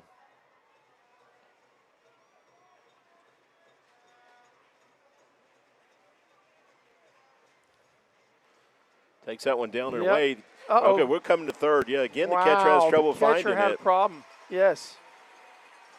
Second time in this inning. That ball was actually right under his feet, and he thought it actually had got by him to the backstop, but puts Thomas in a 3-1 count, and maybe the Mustangs can manufacture something again here. The 1 run we scored was with 2 outs on a ball that barely got away from the catcher, but Connor McDermott made some instinctual base running. Okay, Thomas fouls that one straight back. Off the tin roof on one of the suites on the right side. We need Superpower to step through right here. Step up, I should say, not step through. Wonder Twin Powers activate. Well, there's no Wonder Twin down there. All right, sorry. Oh, he Fouled stayed that alive. He's done what you said. He spreads out, makes an adjustment, right? He tends to foul off a lot of pitches with 2 strikes. Let's see if he can just punch something out there and push that second run across for the Mustangs. It's a 1-0 game right now. Bottom of the 4th, Mustangs have a runner at third base. 2 outs. On the ground to the third baseman. Let's see if he comes up to make the play. Throws it to first. A little low, but the first baseman comes up with it. So the Mustangs leave a runner stranded. I'm sorry, I should not have talked over you, but I love the fact that he was busting it down the line. He made that a bang, not a bang-bang, but a one-step play instead of something that should have been less. Yeah, and I like the fact that he put it in play and made them make a play to get us out for that third out. Much better than a strikeout right there. So. All right, let's take a little break, Jeff. We'll be right back with more Mustang Baseball Live on Tradio.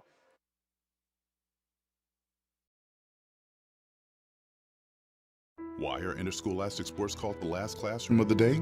Because they teach students important life lessons like teamwork, accountability, and perseverance. School sports are so much more than a game. They're about developing the whole person.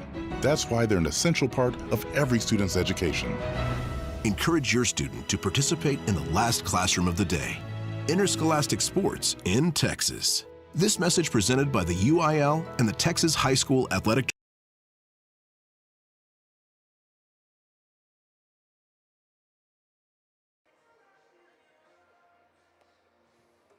All right, folks, if you can hear us, which hopefully you can, we are headed to the top of the 5th. This is game 1 of the state semifinals game. Jeff, you thirsty? But we're going to the top of the 5th. Mustangs are the home team, so the Leopards are coming to bat. The score is 1-0. Stangs are ahead. They got a run in the bottom of the 1st, and then since then it has been a pitcher's duel. We got 2 pitchers that are throwing 90 miles an hour, and only 2 hits by each team to this point. So we're in the top of the 5th. Take it away, Jeff. Got Asher Lacey stepping in for Lovejoy. He takes that first pitch down and in for a ball. Looks like Boozer is in a little bit on this guy, but Duong is kind of deeper than I would say normal would be. And then Goldie is a position straight away. There's a ball straight up. We might have a play. Yeah, going to get into the stands. Fouled back. It looked like Gianni may have had a shot there for a second, Jeff. Yeah, there's not a ton of room back there. A little more than we saw down in Brownwood behind home plate. Yep. You know, I feel like most pro ballparks now, oh, it gets him looking for a third strike right there. Nope, only the second strike. Okay, my bad. Yeah, no, that's okay. Everybody, hey, I'm gonna let you slide. It is the third pitch, though. Okay. 1 ball, 2 strikes. Oh, my gosh. Why was that not a strike? He threw the same breaker. It came in at the same place. It looked as good as the second strike did. So 2-2 count right here on Lacey. Oh, swinging he got it. right there. Get foul down the right side. Yep. Put it into the net. Boozer's going to grab it and toss it out. I noticed as that ball was hit down the right field line, it looks like there might be a little activity out there in the Leopards bullpen. A lefty warming up, it appears. Oh, That's he pretty ripped well that ball. hit. Let's see if Zach's gets to it. Zach gets that one. Goldie is that's my bad. You should have had that call. I'm sorry about that. Goldstein tracks it down. He's got amazing speed out there, and there's not much that gets by him. So there's one down here in the top of the 5th. Yeah, Zach gets good jumps on the ball, and that's a perfect example right here. This is the number 9 hitter, Carson Branch, at the plate. Mustangs holding on to a 1-0 lead. Fouls that one towards their dugout. That's a camera well right there. Where are the cameras? Good point. Let's say that again. Where are the cameras? Maybe they didn't want to brave that spot. That is a dangerous spot right there. Tradio would put cameras there. All right. We'd had a camera in one of those wells. Branch swings through that pitch right there to go 0-2. So, again, we're in the top of the 5th inning, and Mustangs sitting on a 1-0 lead. That's a weak ground ball right back to Luke. He's going to flip to Jarrett to get the second out. He'll get a gold glove one day, Jeff. He knows how to field his position, doesn't he? Well, if you can play left field, it certainly helps your ability to react at the pitcher's mound, and we saw a perfect example of that on that bunt where they tried to squeeze a run in from third. Okay, they want to get rid of that baseball. Yeah, probably caught that one off the end of the bat and left a smiley face in it. Yeah, it did something because the umpire went out and checked it out with Luke. They both agreed to get rid of it, and so I guess baseballs are coming out from the dugout. Got Logan Corley stepping in with 2 outs. Takes that one for a ball. Trey, that reminds me, did you play golf back as a kid when they'd use balata balls that were real soft, and if you topped it, it would just cut it right down to the cord? I didn't play golf as an adult, Jeff. So okay. I've got some nice clubs, and yeah, I will say thank you, Hillary. I still have those clubs. Okay, Luke gets a swing and strike there to make it 1-1. Another good curveball that Corley looks at for a strike. So 1-2, and got a chance to make this a quick inning right here.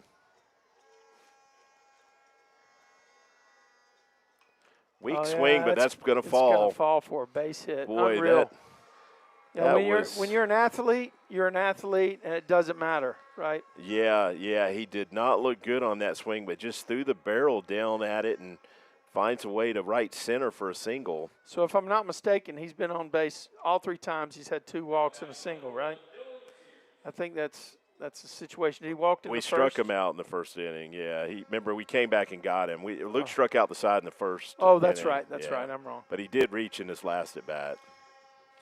So 2 outs, runner at first base. This is Sears. That's a ground ball to Lolly. Fields it clean and makes the throw to Jarrett to get the third out. This is what we talk about. That's a 2-hitter getting down the line.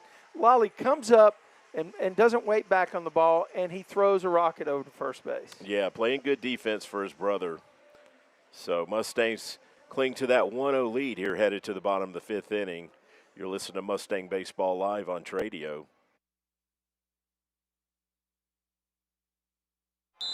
Timeout.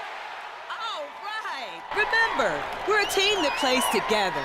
Listen, the winning will take care of itself. We just have to get everyone involved. In interscholastic sports, we celebrate what makes every one of us unique. And in the pursuit of a common goal, everyone in the huddle, in the bleachers, and in the community comes together. This message presented by the UIL and the Texas High School Athletic.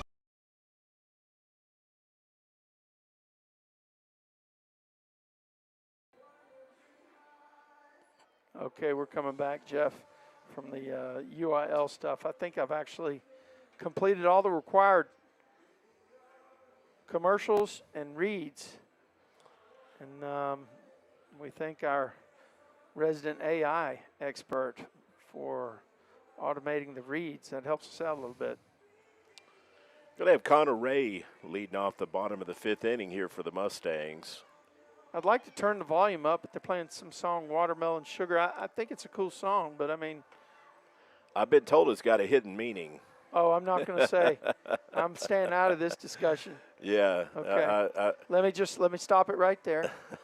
And let's let you know that we are headed to the bottom of the 5th. Mustangs are up 1-0. They've been out hit 3 hits to 2. But and both of the Mustangs hits have been by one player. Luke Esquivel just doing it all again today. He's having a good day on the mound down and at the plate so far.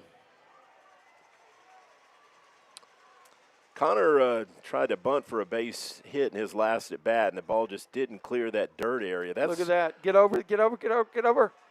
Shortstop caught it in the area behind second base. He just didn't get good bat on it. It was a good swing. I thought he had a chance to clear him for a second, but you're right. He didn't get it on the barrel. A little looper. She almost fell down. You remember Brady had that hard hit ball down the first baseline that the first baseman made a good play on in his last at bat. Torched it on the first pitch, and the first baseman made a backhanded stab right there on the line, and that's when you noticed that it looked like on our lefties they were shifted over with the first baseman, and he's doing that now. Yeah, yes. He's no more than 4 to 5 feet off the line right now.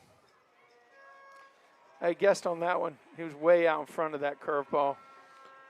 Trey, I noticed Sam Gerard was headed to the bullpen, so looks like he's going to start getting loose. Lolly is up to 86 pitches. Luke, my bad. So with that pitch count, it probably is going to be tough to get 7 innings out of him. Yeah, but he's only got 2 more innings. It's 6 and 7. Correct. He could have a quick inning and still get back out there. But that team over there is trying to put pitches on his arm. That's their objective, get him out. Right. Right. Yeah, Brady fouls that one off, finds himself in an 0-2 count. Run. Got a tough pitch there that he swung through, and catcher throws him out at first base as it was down in the dirt. Well, so this kid on the hill really has I mean, he's had some tough luck. It should be a 0-0 game, really. I mean, maybe not. I mean, I'm just saying, 2 hits. He's managed to keep the Mustangs in check, and this is a hitting ball club. Foul ball right there off the net above the Mustangs dugout. I really thought that was going to come back here into the little suite where we are. Yeah, Trey, the Mustangs have not been held down like this very often. In fact, I'm struggling to remember a similar game. Swing a strike right there to make it an 0-2 count. We got him. Yeah, got him He looking. knew it, too. Did you see him walking off? Wow, great job by Corley that time. I don't know how many strikeouts he has. We'll check on that. Yeah. But, yeah, the Mustangs just cling to that 1-0 lead going to the top of the 6th inning, and Corley now has 6 strikeouts. How many does the Force have? Luke is at 6 strikeouts as well. Okay, so both pitchers putting on a masterpiece here, and this is what you'd expect in the Texas 5A state semifinal game, right, or state semifinal series. And I gave Luke a couple pitches he didn't have. He's actually only at 83 pitches, so he's well, good. Yeah, if he could have about a 10-pitch inning, then that certainly helps his chances of going 7. Yeah, but coach is doing the Is anticipatory a word? Can we say that that's a word? Anticipatory? I believe so, Trey. If not, maybe you can patent it. Let's just go ahead and call that a word. Coach is making the anticipatory move, right? This ballpark, if you haven't been out here before, here at the Rough Riders, it looks like we're in a like a old beach cottage type area with these suites are like that, right? Yeah, it is a unique seating, I guess, in the suites. It's not your typical it looks like small houses. Yeah, it does. But you're right, beach cottages. There's like a tower up on one that would be something you'd see at the beach. So this is Hutchins stepping in for the Leopards. Big first baseman. He's 0 for 2 so far tonight. Great pitch right there, but he took it down, didn't he? Yeah, just missed outside.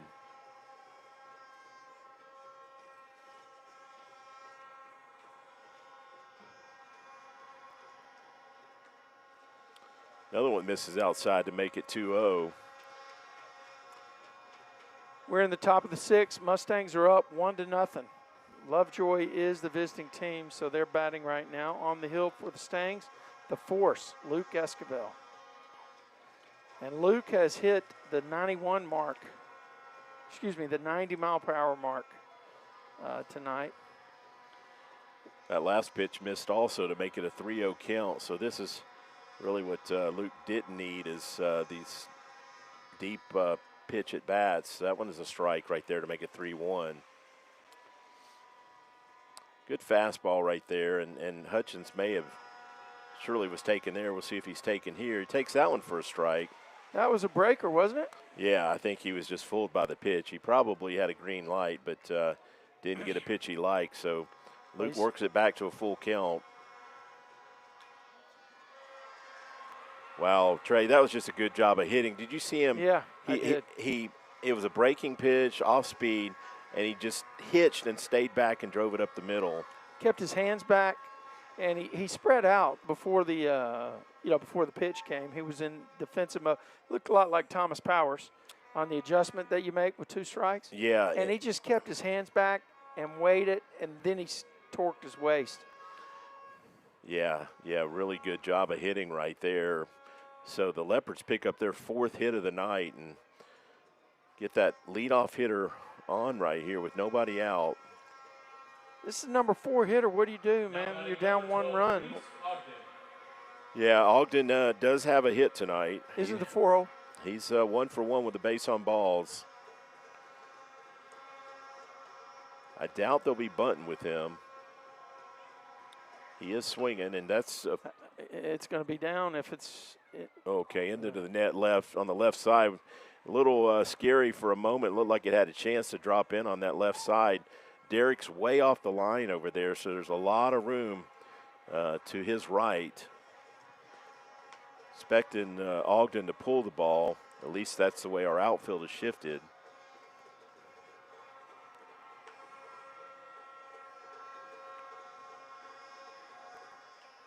Oh, that's a foul. Yeah, went at him with a fastball right there, and he fouls it over in that first base dugout to make it an 0-2 count. So Luke is ahead 0-2 here, Jeff. Runner on first base. We're in the top of the 6th inning. Mustangs are clinging to a 1-0 lead here. Lovejoy trying to turn something on here. That's going to get out of play. Pretty good pitch that Ogden just battled off. And 45 of the coolest little kids that you'll ever see are sprinting to the ball. There must be a free icy or something, you know. Did you get free drinks at the ballpark when you track those down as a Maybe kid? you just get to keep the baseball. That's not a bad deal either. Ooh, fastball and miss up and in right there. Good idea there. They've been showing him breaking stuff away, and see where they go here. Looks like they're going to try and hit that outside corner again. Strike 3. He got him. Good pitch right there. He just Gianni set up on that outside corner. He just froze him with a good fastball. I don't like the way the batter stood in there and looked over the plate to show up the umpire.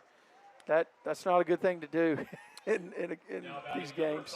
Yeah, I'm sure he didn't like the call, but way too close to take right there. With 2 strikes, Luke flips over to first. Nothing happening. Top of the 6th inning. 1 down here. Lovejoy batting. Mustangs up 1-0. Runner on first. Yeah, Blakely at the plate right here. He takes that one for a strike. Great pitch. Pitch count's going to be a concern. You're right. Once they get to the 7th inning, assuming that he can manage this. Okay. Got away from him a little bit. Yeah, that one missed up and in right there. Blakely had to duck it. So 1-1 count right here with 1 out, and Bayshore doesn't have much of a lead. It doesn't look like he's thinking about running. Okay. Hitter. The hitter thought that was strike 3. Did you see him turn around to look at the umpire? Yeah, actually, it was a 1-1 count. Now it's 2-1, but he actually looked like he felt like he should have swung, but the umpire didn't call it a strike.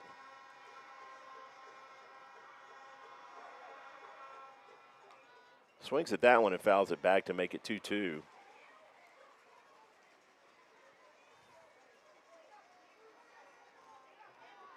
Coach Washburn heads down to, no, that's not Coach Washburn. Who is that? Maybe it was Coach Dillard. I don't know. Is Washburn up there about Coach Webster? He is. Yeah. Well, that's well hit to right field. Yep. Let's see. The runner's going to stay at second. Yeah, Brady comes up, and they're going to have runners at first and second with 1 out. Just a good job of hitting right there. Pitch that was down and in that a breaking pitch he got in front of, it looked like to me, you know. Yeah, another good adjustment on a breaking pitch.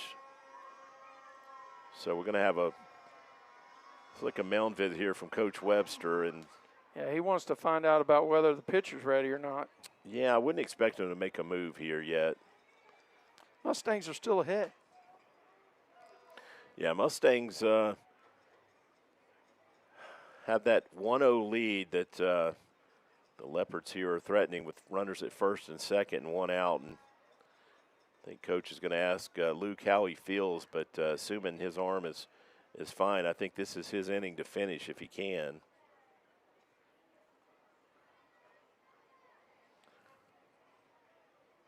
It's like maybe we're talking about our infield defense here. I don't think with 1 out that they'll bunt.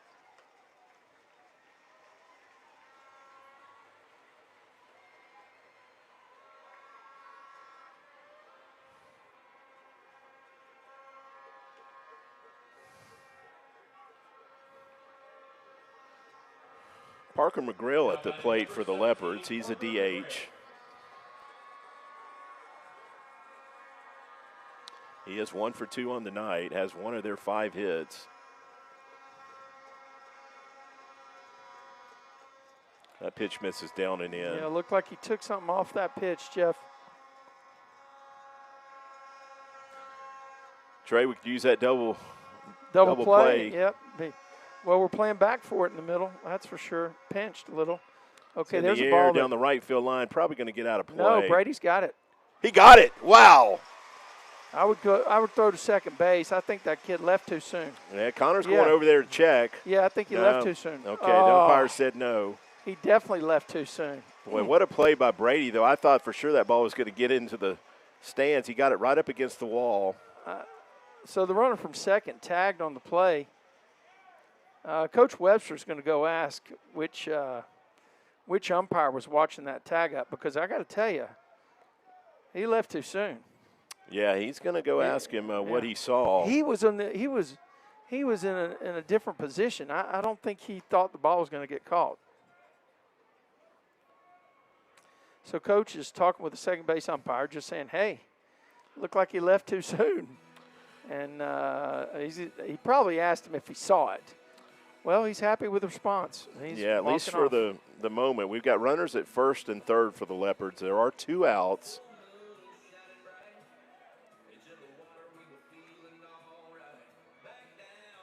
And I believe we're going to get a pinch hitter here, Trey, for Braden Smith. This is a pinch hitter number 8. That was a heck of a play by Brady Boozer. He crashed into the wall over there in right field in foul territory, tracked that thing down, and, I do not think that kid left.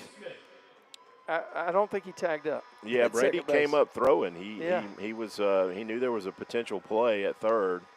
So, this is a pinch hitter. This is Lucas Smith pinch hitting for Braden Smith. Okay, so there's 2 outs. The big thing here is don't let him run a play where that runner from third goes early. That pitch misses up and away right there to make it 1-0. We are in the top of the 6th. Lovejoy is behind. Mustangs are up 1-0. And there's 2 outs. Runners on first and third for the Leopards. Good pitch right there. Gets him, looked like a fastball at the knees. Yeah, I thought that was fastball. Had as much mustard as he's had on it tonight. That was really a great pitch. Good form, good step, good drive. Swings right through that pitch. So 1-2. And I really would like to see us just go right at this guy. This guy's come off the bench. He hadn't been in the game. Don't speed up his bat with an off speed. I'd go right at him with a fastball. 1-2 and 2 outs. Swings through that one and tags him right there for the 3rd out, so the Mustangs escape. Got a 1-0 ball game here headed to the bottom of the 6th inning, and Luke's pumped up for good reason. Works out of that jam again. Gets some well-deserved pats on the back from the Mustang players. Yeah, absolutely phenomenal job all the way around. Boozer, that play in right field, that's something's going to fly under the radar, but that dude made a play. He had to run 7,500 feet to get to that ball. 7,500? No, 75 to 100. Okay. Let me rephrase it. He had to run at least 75 feet to get to the ball. Again, Trey, I thought it was in the stands. He called that thing right up against the wall, going full speed. You already made the call. Oh, foul ball in the stands, and then it's in Brady Boozer's glove. Yeah. No, hey, I gave up on it, but Brady didn't. Yeah, that's right. Good thing for the Mustangs. We appreciate everybody that's joined us on the feed tonight. It's much appreciated. I know you have a lot of options out there tonight. We appreciate you catching your Mustang Baseball Live on Tradio. You know what we need here, Trey? What's that? We need some insurance runs. But I'll settle for one, but a couple would be really nice because the 1-0 lead going to the bottom of the 7th is not very comfortable at all. Got Zach Goldstein stepping in for the Mustangs. Bottom of the 6th inning, right, Jeff? It is the bottom of the 6th. Zach is 0 for 2, but does have a base on balls tonight. Well, had him fooled a bit there. Yeah, not a swing that he's going to look back as a one that he wants to showcase. No, that guy went right after him. He did what you wanted to happen. Yeah, so pick up the first out on a strikeout, and that brings Jarrett to the plate. If my now batting number 12, Jarrett. eyes are I believe we may see Sam start in the 7th inning. It looked like they were telling him to be ready to come. But first, let's try and do something here on. Okay, Jarrett fouls that one off. This guy's due. He's due to put the barrel on it and drive. Umpire taking him a baseball. I thought he might be delivering a message on waiting until the kid gets set, but I don't think there's been any of that. Man, we've seen 2 great pitchers tonight so far. Yeah, pitching's definitely been the story tonight, and I'm looking at that center fielder, Trey, and he is playing really shallow. If Jarrett can hit it over his head. For this guy, he's definitely shallow. If he could hit it over his head, he might leg it out for a triple. Good eye that time by Boswell. That pitch was delivered and must have been outside. Yeah, 1-1 count right here on Jarrett. See how he did a little crazy thing with his wrist, the pitcher, that time when he was delivering it. Looks like they're playing the right fielder way over in kind of toward the alley a little bit more. He fouled that one off of his ankle. Yeah, he's That's definitely had not the place where we wanted him to foul it off. Had Jarrett off balance all night, it seems. So 1-2 count right here. Bottom of the sixth, Mustangs are the home team. They have a 1-0 lead. They've been out hit 5-2 by Lovejoy. There's a ball right there to Coach Washburn. He doesn't make the play. What's up with that? He just tiptoed out of that. Hey. Come on, Coach Washburn. You got to do no more happy birthday wishes if you can't make the play, right? Can't risk injury right here. Yeah, right. I guess we don't have a lot of depth at first base, Coach. Maybe that's what he's saying. That one missed high and tight right there to make it 2-2. So at least Jarrett's making him throw some pitches right here.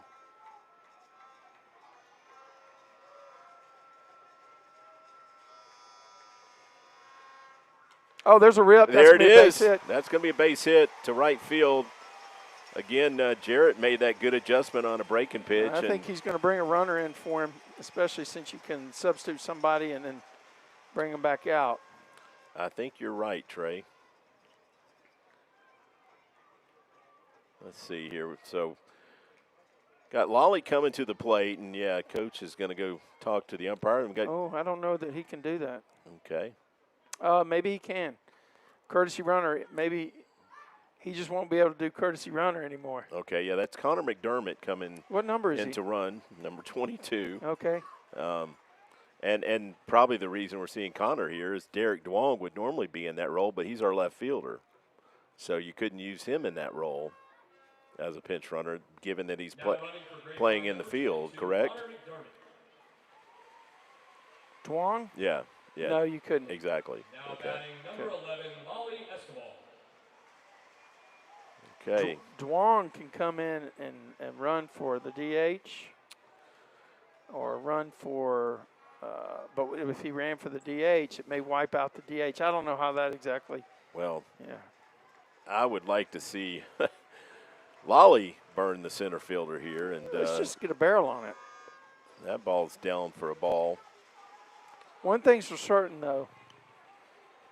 Boswell ripped that baseball, didn't he? Yeah, he made that adjustment just like the Leopards hitters did on that breaking pitch.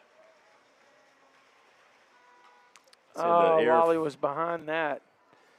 Got a fastball, and the guy got the better of him, and that ball was fouled off to the right side up there. And we got our attack team for – we got our baseball attack team tracking that ball down. 1-1 count right here on Lolly. Way to hold. You know what? I agree with that. I think he held. I didn't feel like his bat ever left his shoulder, even though he kind of lunged at it. His bat stayed on his shoulder the whole way. So that I didn't even think that was questionable, to be honest. 2-1 count right here, Jeff. What do you think about a hit and run? Your team's up 1 run. What do you think? If you think you're going to get a strike, I like it. He doesn't. Okay, good base runner right there. A ball in the dirt. Connor breaks and gets to second. I think that was delayed still. You think? Okay. Yeah.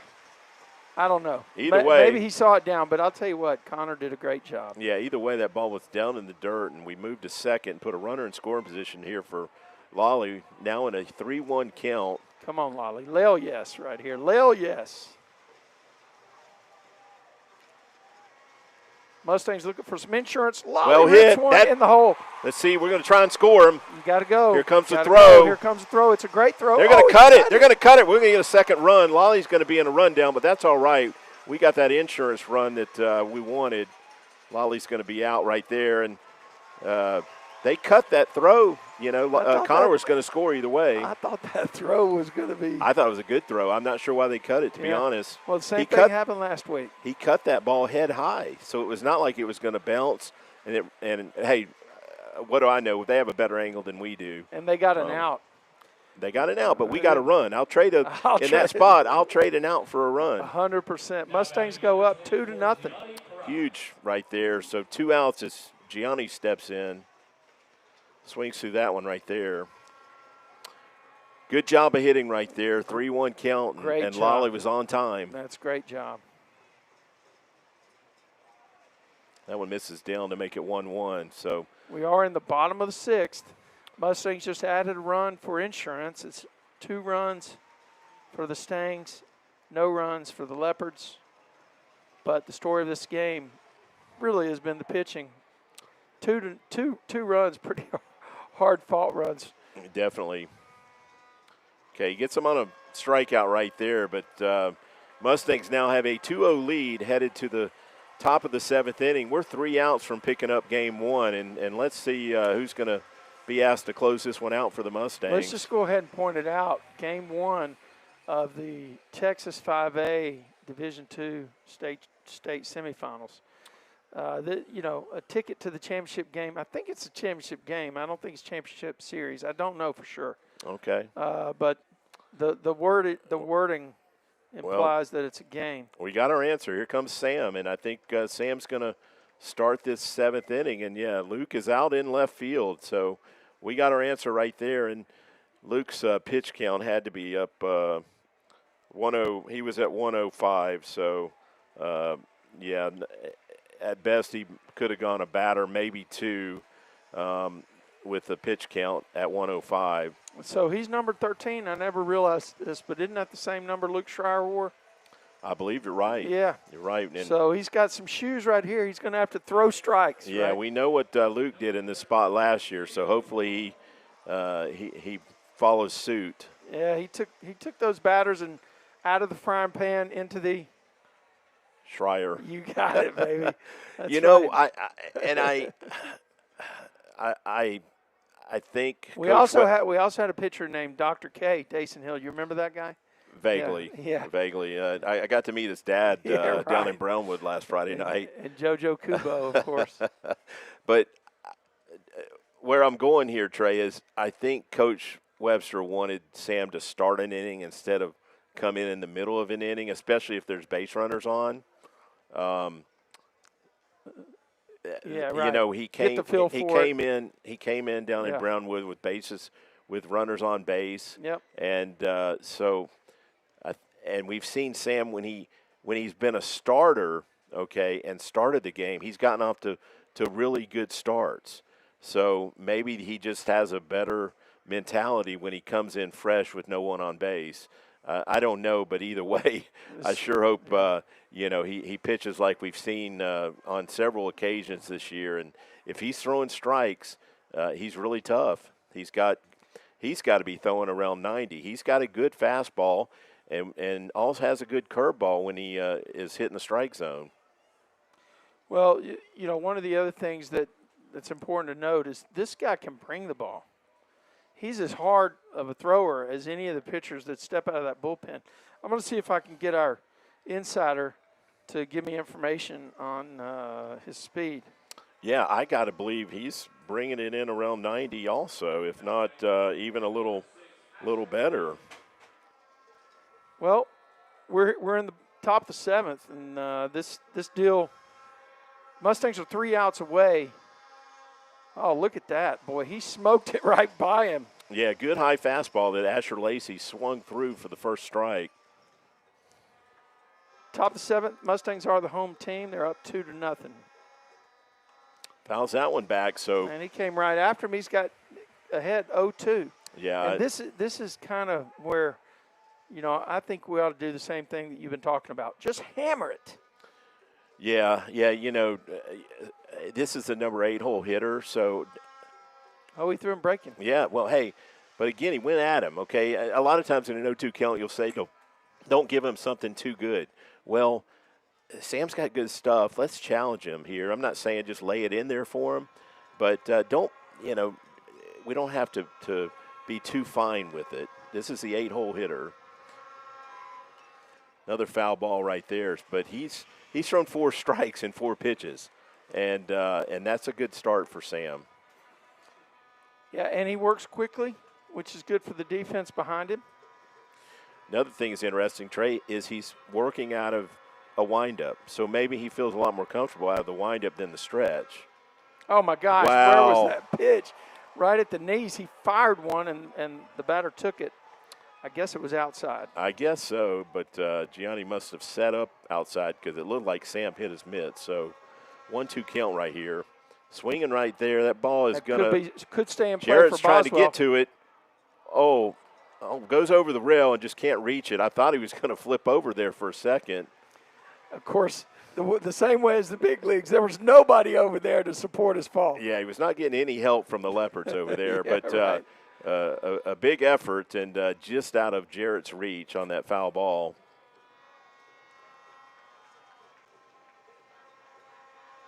Let's see what they go at him with here. Gianni sets up. Looks like he wants something on the corner.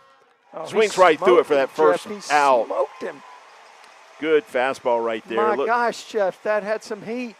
Yeah. So Sam is off to a good start here, getting that first out. He threw 6 straight strikes right there, Trey. Sam Gerard. Carson Branch. And this is the number 9 hitter, Carson Branch. And again, go right at this guy. Don't wait around. We're in the top of the 7th. Let's get this thing closed out. That's well well hit. That's a rip, though. That's going to be deep. That's way over. Zach got a good jump. He gets to it. Oh, my gosh, he got to it. Goes down to a knee to catch it. Wow, that ball was well hit, about 10 feet in front of the track. That wasn't his knee that he went down to. He fell on his backside. Well, Zach had to go back about probably 60 to 70 feet right there to get that one. I thought they burned him. It was well hit. That just shows you, man, that guy's can break on the ball, and he's got tremendous speed out there. Yeah, big play right there for that second out. And this brings Corley to the plate with 2 outs. Mustangs are 1 out from closing this one out. Takes that one for a strike. So Coach has shifted Goldstein over quite a bit into the right center gap. The force is a position where he is on the left side. But Brady Boozer is kind of in the no doubles alignment, right? He's close to the line over there. That pitch missed down and out. And yeah, Corley's been pulling the ball all night, so it makes a lot of sense. 2 outs, Jeff, 1 out away from taking game 1. That one misses down, so 2-1 count. First time Sam's fallen behind a hitter in this inning. Yeah, we're definitely shading the line. Look where Jarrett's at over there. That's a strike. No, he doesn't get the call. Does not get the call. Okay, so got a 3-1 count right here, and definitely want to get him swinging if you can. I would throw the breaking pitch here, Jeff. Doesn't get the call, so they're going to get a base runner. Tying runner comes to the plate here in a 2-run game. We're in the top of the 7th inning. Lovejoy is batting, and they're down 2 runs. We got 2 outs. Mustangs 1 out away. Yeah, that's the third Game time 1. Corley's reached base tonight, and this is Dylan Sears at the plate for the Leopards. Okay, that ball's down in the dirt right there. Gianni's going to go talk to him because all of a sudden Sam is, here comes Coach Webster also. Yeah. Yeah, that's, I believe. I think the message here is, hey, that guy at first base not going to hurt us. Just focus on this batter. Let's settle back in to where you want to be. I mean, if he wanted to go from the windup, why would you not let him right here? Yeah, unless you want to lose the force at second. That's actually, I thought of the same thing because all of a sudden he's forced to work out of the stretch. But he did go from the windup against Corley and threw, I believe, 4 or 5 pitches for a ball. He went to 3-1 and then walked him. Yeah, he did get a strike looking, though, remember? He did, but I believe 4 or 5 pitches were balls. A couple of them were borderline, but that's what this game is, right? You got to pitch to the umpire's strike zone. Yeah. So nobody hurt though. Again, that run at first doesn't mean anything, given that we've got a 2-run lead. I think this batter's probably taken till it gets one. What do you think? You're probably right, Trey. Mustangs up 2-0. That pitch is down right there to make it 2-0. Lovejoy's got a runner at first base. 2 outs here in the top of the 7th, so they're down to their last out. Of course, if the Mustangs can pick up this out, they take game 1 of this 3-game set. There's a strike. No? God, where was that pitch? Jeff? Where was I guess that it was pitch? My gosh, it seems like, I don't know. It's tough to sit here and make a determination because it's the time of the game. It's everything. You know? we don't have the angle to call balls and strikes for sure. Okay, he does get a call there, so got a 3-1 count. Be interesting to see if they let the batter swing here no, I or think they're take. going to let him swing. If they had already lost a game, I think he'd be taken, but I think they're going to let him swing right here. Wow. That pitch didn't miss by much, but we don't get the call. And got now runners at first and second with 2 outs. And the number 3 hitter, Hutchins. Sam's frustrated, Jeff. You can see that body language. He really wanted that 3-1 call, but when you're not around the plate, you're not going to get him. You're exactly right, Trey. The pitches he missed with before that were nowhere close to strike. So, again, this brings Hutchins to the plate, and he is the number 3 hitter. He's 1 for 3 on the night. Wow, he hit that one in the air. Let's see. Zach's going to get that one, though. That's a ball game right there, Trey. Mustangs hold on to that 2-0 lead, and Sam finishes it off right there. Made us a little bit nervous. I started to say this is one of the guys that homered in their series last weekend. Of course, that was a much smaller ballpark, but I'm sure if he got the right pitch, he could have left this yard. But Sam misses a barrel, and we get escape with a 2-0 victory. Yeah, so here's what I say about this, Jeff. This Mustang team, they don't get rattled. I mean, they jumped out to a 1-0 lead. There were a lot of opportunities for them to relax on the draw and actually, have a relapse from that inning last week, and they held it together. And they got the outs when they needed the outs. Connor McDermott, great job of base running twice. Well, didn't he score both runs? He scored both runs. Yeah, good point. And then how about Luke Esquivel? Had 2 hits. Luke had 2 hits, and his brother had another one. And pitched 6 innings of scoreless ball. So, he's got to be the MVP tonight. But so what's the final? What are the final numbers for Luke in terms of the pitching line? He went 6 innings, gave up 5 hits, and had 8 strikeouts. So.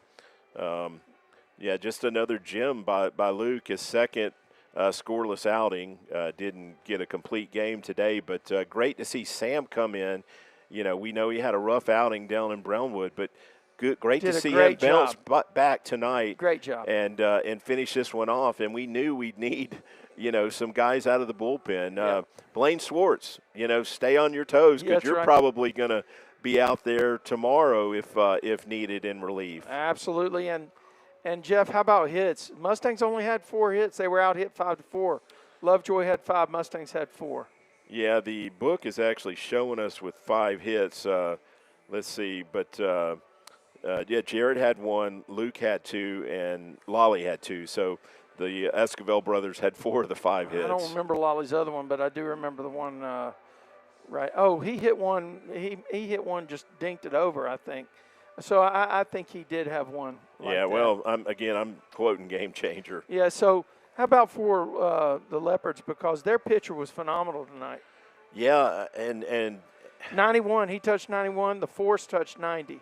It'd be interesting. I tried to get info from our insider down there. It'd be interesting if we knew how hard Sam threw. Yeah, I'd like to know that, but he definitely was bringing it close to 90 if he wasn't throwing 90. But either way, the Mustangs win a close game, Trey, that they've done that, honestly, it seemed like they did it a lot more last season than they've done it this season. This season, they've really pounded the ball and won games by bigger margins. Yeah. But, in the playoffs, you're going to have to win those tight. Yeah, absolutely. And the Mustangs do the deal up here at Riders Stadium in Frisco. The Force was with us. The Force was with us. May the Force be with us, right? May. And, he's getting interviewed down there by player of the game and all kinds of stuff. Got photos being taken, and he deserves it. But the other thing is phenomenal defensive play by Brady Boozer when Lovejoy was about to get something going. Had a play in foul territory where he ran into the wall, tracked down a fly ball. Zach Goldstein with some big plays there in the 6th and 7th inning. Lolly with a ground ball that he fielded, cut off and threw to first base. We had big plays by everybody. That's what we've come to expect, and that's what's being delivered. And this is Mustang baseball the way they play it. Yeah, they had no errors, but also made some nice plays that you don't always make, and they needed every one of them. Yeah, so listen, total team effort tonight. It began with the guy on the mound, and it ended with his brother driving in the second run, and then a senior stepping on the mound to pick up the save tonight, Sam Gerard. I'm ready for more tomorrow already. Yeah, I'm looking forward to it, Trey. And I see they've rolled out the tarp, and I feel like they don't have the usual ground crew labor. They don't have. They got 3 guys that are stretching. Honestly, you need about 15 guys to do the tarp, and they've got 3 right now. They got 3 or 4 guys, and they're calling for reinforcements to come down and roll that thing. And I believe one of them is is his name Ryan that helped us the technical. He is one of them. He is one of them. So he's a bit of a jack of all trades. Yeah, right. There you go. Thanks, Ryan. We appreciate it. Hey, folks, thanks for being with us. We appreciate you listening to us, and we'll bring you more baseball tonight. Mustangs, Game 2 against Lovejoy. Mustangs take Game 1, and tomorrow night it should be Lolly Esquivel on the hill for the Mustangs. I don't know who you got, Lovejoy. I don't have. What do you think? Don't have prognostication? If you want to give me a second, I'll tell you who it's probably going to be. But Coach Gross and I didn't go there today. Let's see who I would expect to pitch tomorrow night, and pitched in Game 2 in their last series against Wakeland is Scarborough. Right. All right. Well, this one's a wrap. Tomorrow we'll have another Esquivel on the hill, likely, and we'll have Scarborough for the Leopards, and a must-win situation for Lovejoy. And really, the Mustangs got an opportunity to close it out and head to the championship game for the second straight year. Thanks for joining us. It's been a production of Tradio Streaming Sports. You've been listening to Mustang Baseball Live on Tradio.